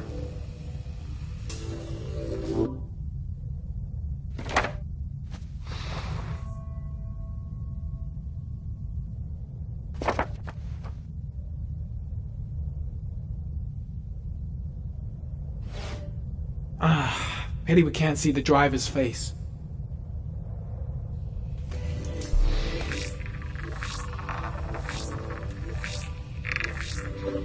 The car was stolen. Let's see. A certain Jackson Neville was suspected of stealing it, but the charges were dropped. Not enough evidence.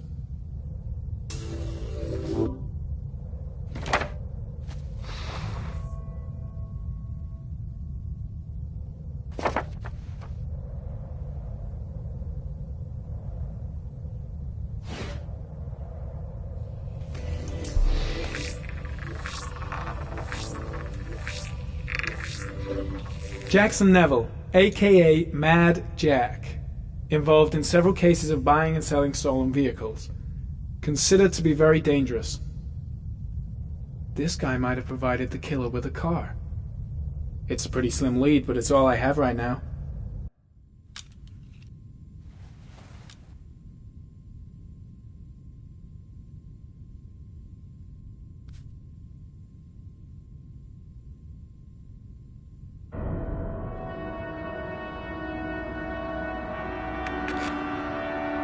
Oh, one last thing, sir. You should be careful not to overindulge in you-know-what. It can be dangerous. Very dangerous. Shit, it's coming. Trypticane. The tube is on the bedside table. All I need is to take some, and the pain will go away. I should resist. This is gonna kill me. I know I can resist. I just need to stay in control and do something until it goes away.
Manfred!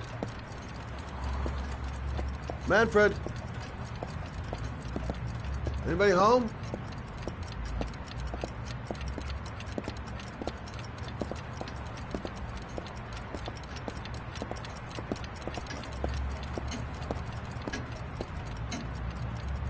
Hi there, Manfred. Who is it? Scott. Scott Shelby. Do you remember me?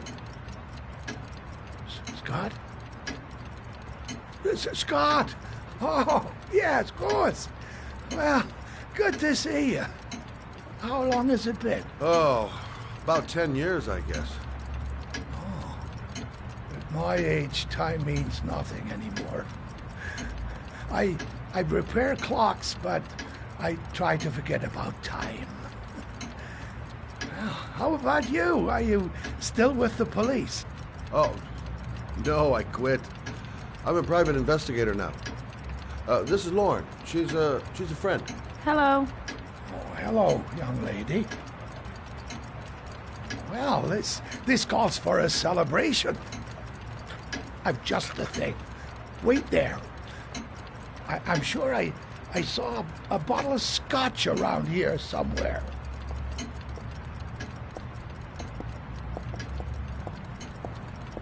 Nice to see Manfred again. Just like old times.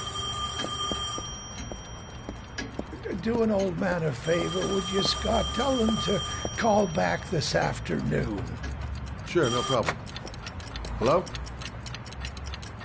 Yeah, this is Manfred's. He's not available right now. Could you call back later this afternoon? Thanks.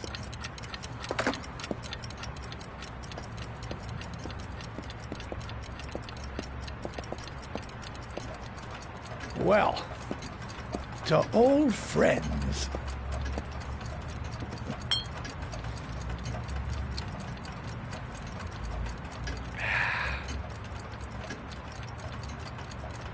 I'd like you to have a look at an envelope.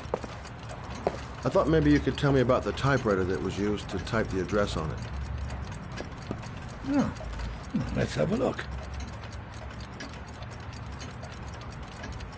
Now, could you pass me the magnifying glass from behind the counter, Oh, sure, please? I'll get it.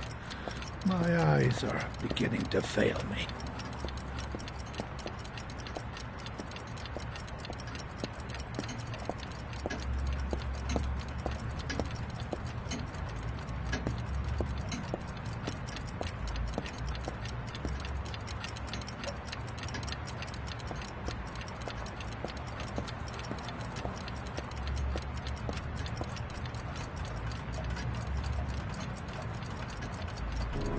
Thanks.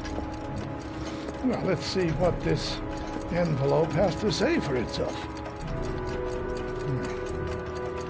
The Royal 5.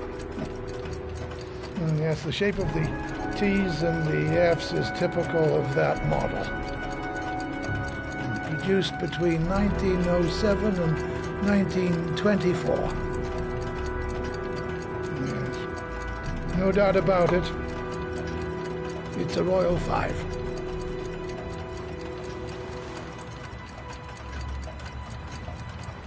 Are there many places around that could repair one of these?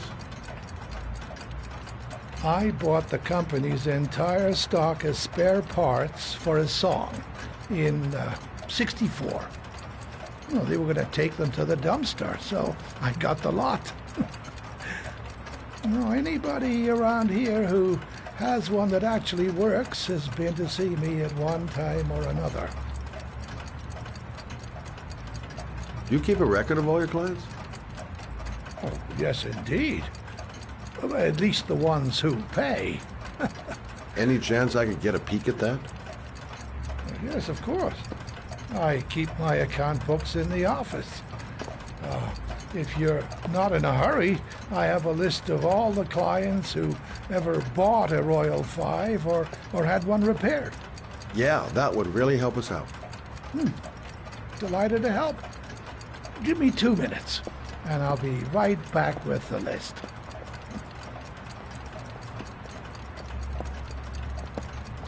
You think the killer's been here? If he has a 1920s typewriter, he may have needed Manfred's services to get it fixed. We'll know when we get the list.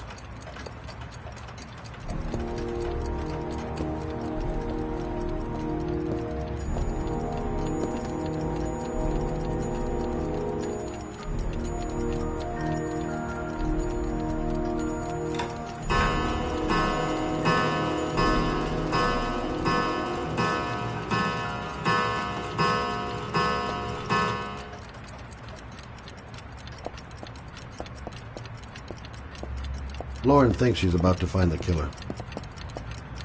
I'm afraid she's going to be disappointed.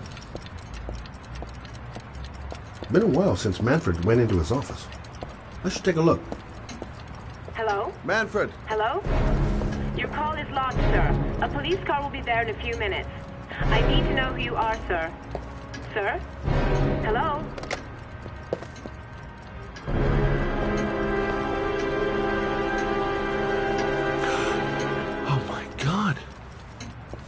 He's dead. Oh, God. Poor old man. He didn't deserve to go like that.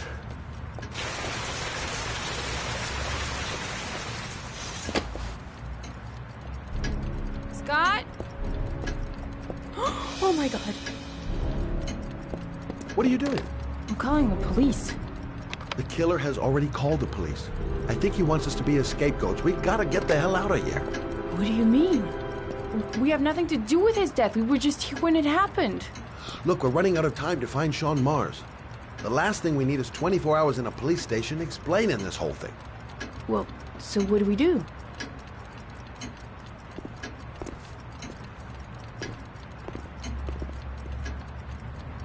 Watch the front door. I'll get rid of our fingerprints from everything we touched since we came in. You better work fast. The police are going to be here any minute.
Quick!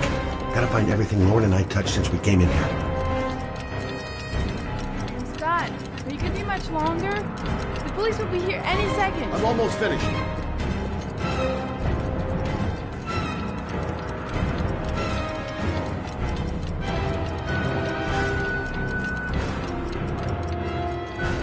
That's it. We're done. You get all the prints?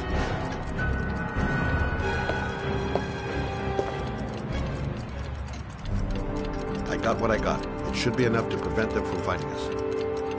Come on, let's go.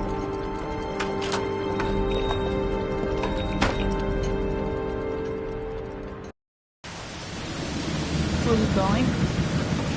I'm taking you home. This is getting way too dangerous. No way. We're partners, remember? We had a deal. Listen, Lauren, I know you want to find the killer, but you're not helping me by putting yourself in danger. I'm not a child. I know what I have to do. I want to find my son's killer. You're not going to stop me. son is dead, Lauren. Getting yourself killed is not gonna bring him back to life.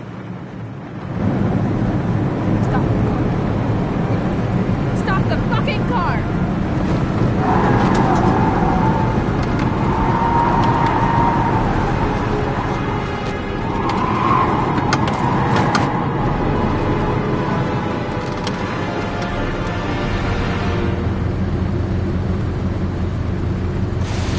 You're not gonna help me come back to kill my Johnny. I'll do it on my own.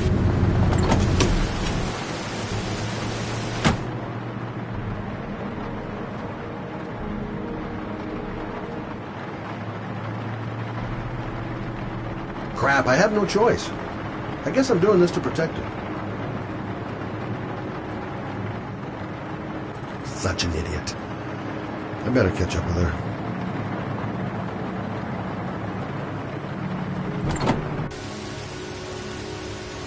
Lauren!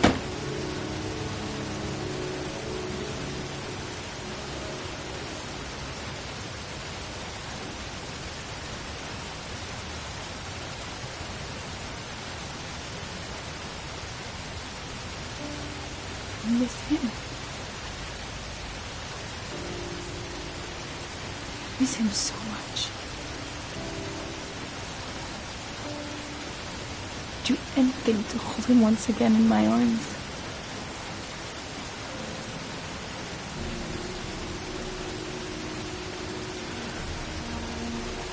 I'm sorry. I shouldn't have talked to you like that. It's just that I wouldn't want to see you get hurt.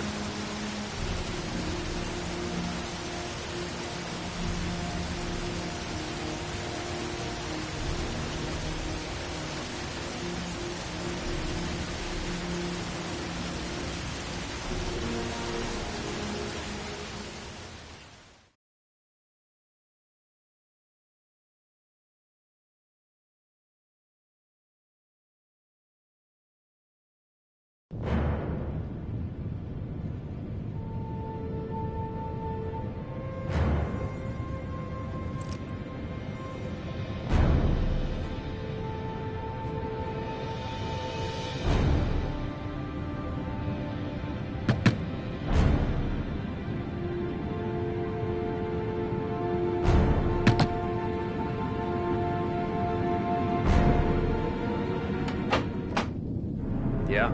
What do you want? Oh, fuck it. I said 1,000 times that I don't want any junkies. Hey! Take it easy, man, huh?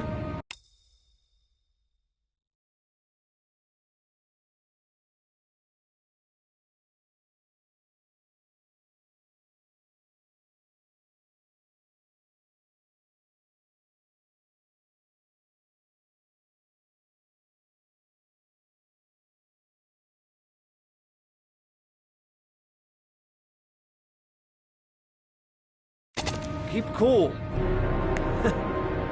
What do you want? Dope? Money? Tell me what you need. Sure we can make a deal, huh? Gosh! I'm gonna blow your brains out, you son of a bitch! You think you come into my house and steal my dope?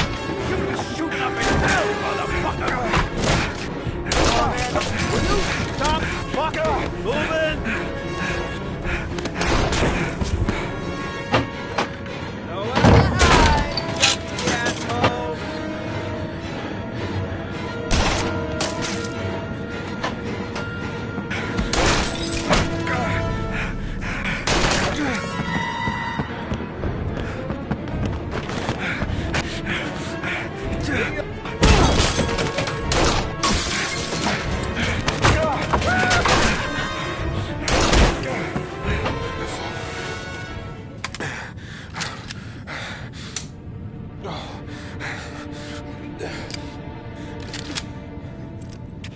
Hold it, man.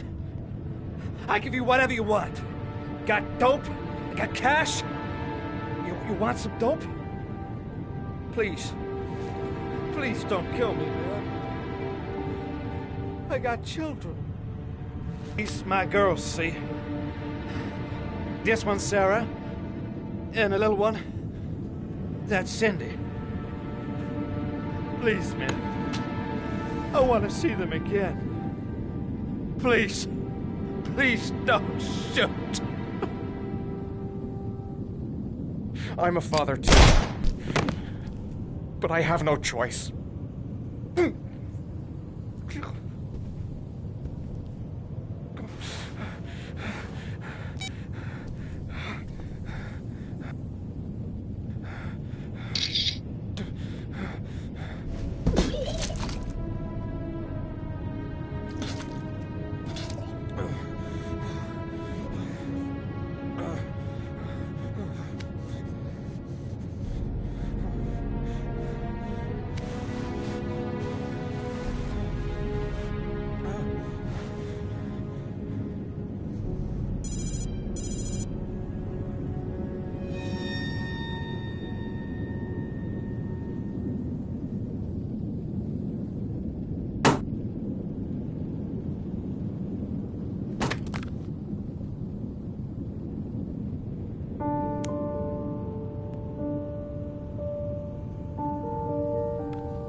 Mad?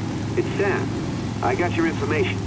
The owner of the apartment in Marble Street is a Dr. Adrian Baker. He's a struck-off surgeon.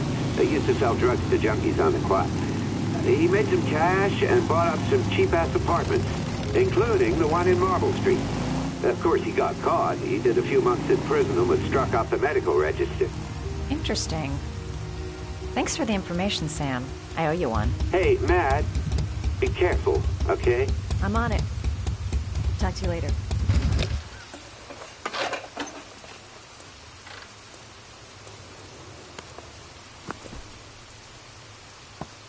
The owner of the apartment where Ethan cut off his finger lives here. It's not much of a lead, but it's all I've got.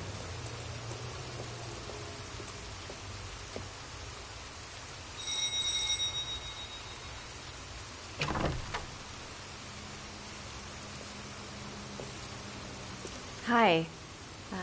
I was told that you could get Bitropin.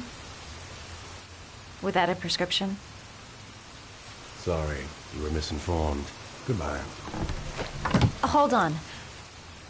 I really need your help here. I can pay. Well, why didn't you say so? Please come in.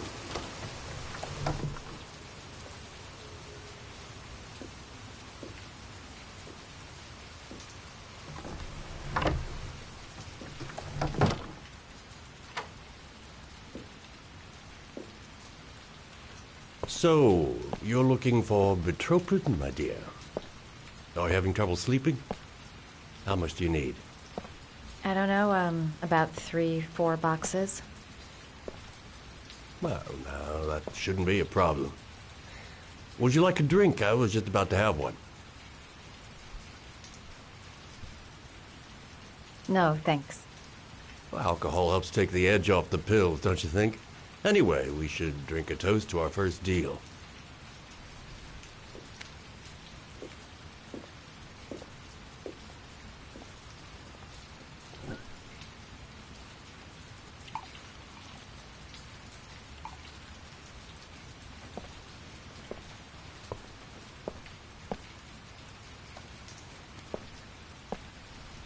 I haven't seen you around here before. Who told you about me?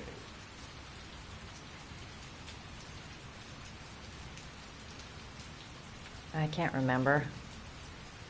My brain's fried with all these pills. Can't tell Dave from Night half the time.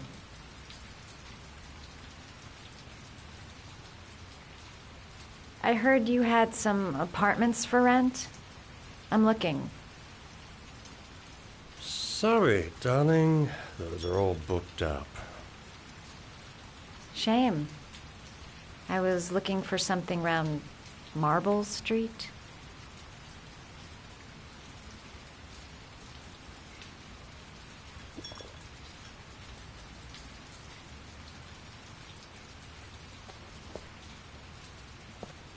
You're not drinking?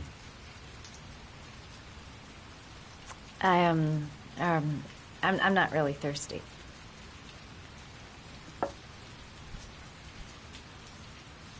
I'll get your prescription. Won't be a moment. Wait here.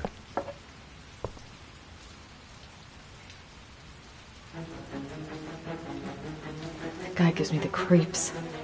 I better take a look around to see if I can find anything before he gets back.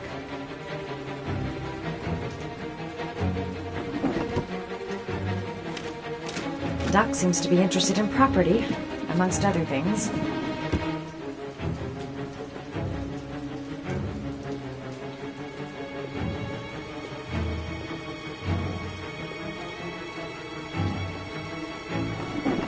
Looks like he retired a bunch of medical supplies on his way out. There's enough sleeping pills here to knock out an army.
Nosy little ferret. We're gonna have some fun together, my darling. I promise.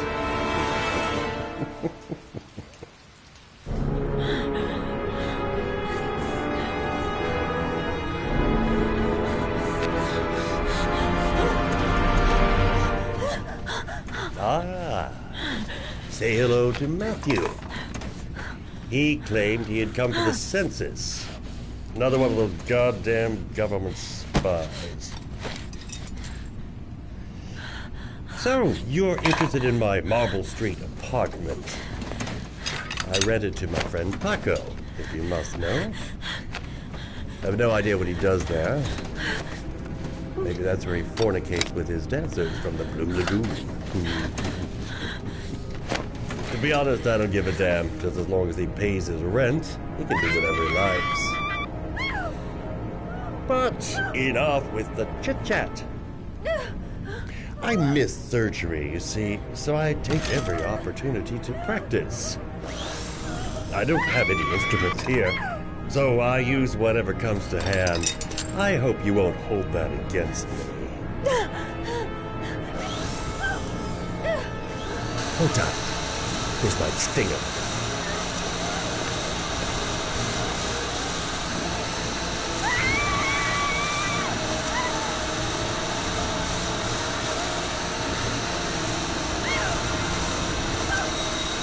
Have you ever noticed, as soon as you start to do a little housework, someone always comes calling?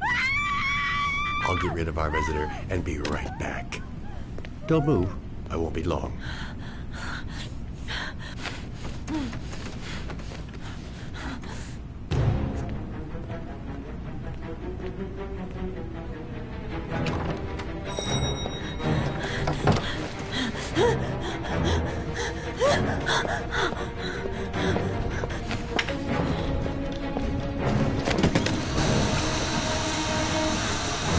Hello, sir.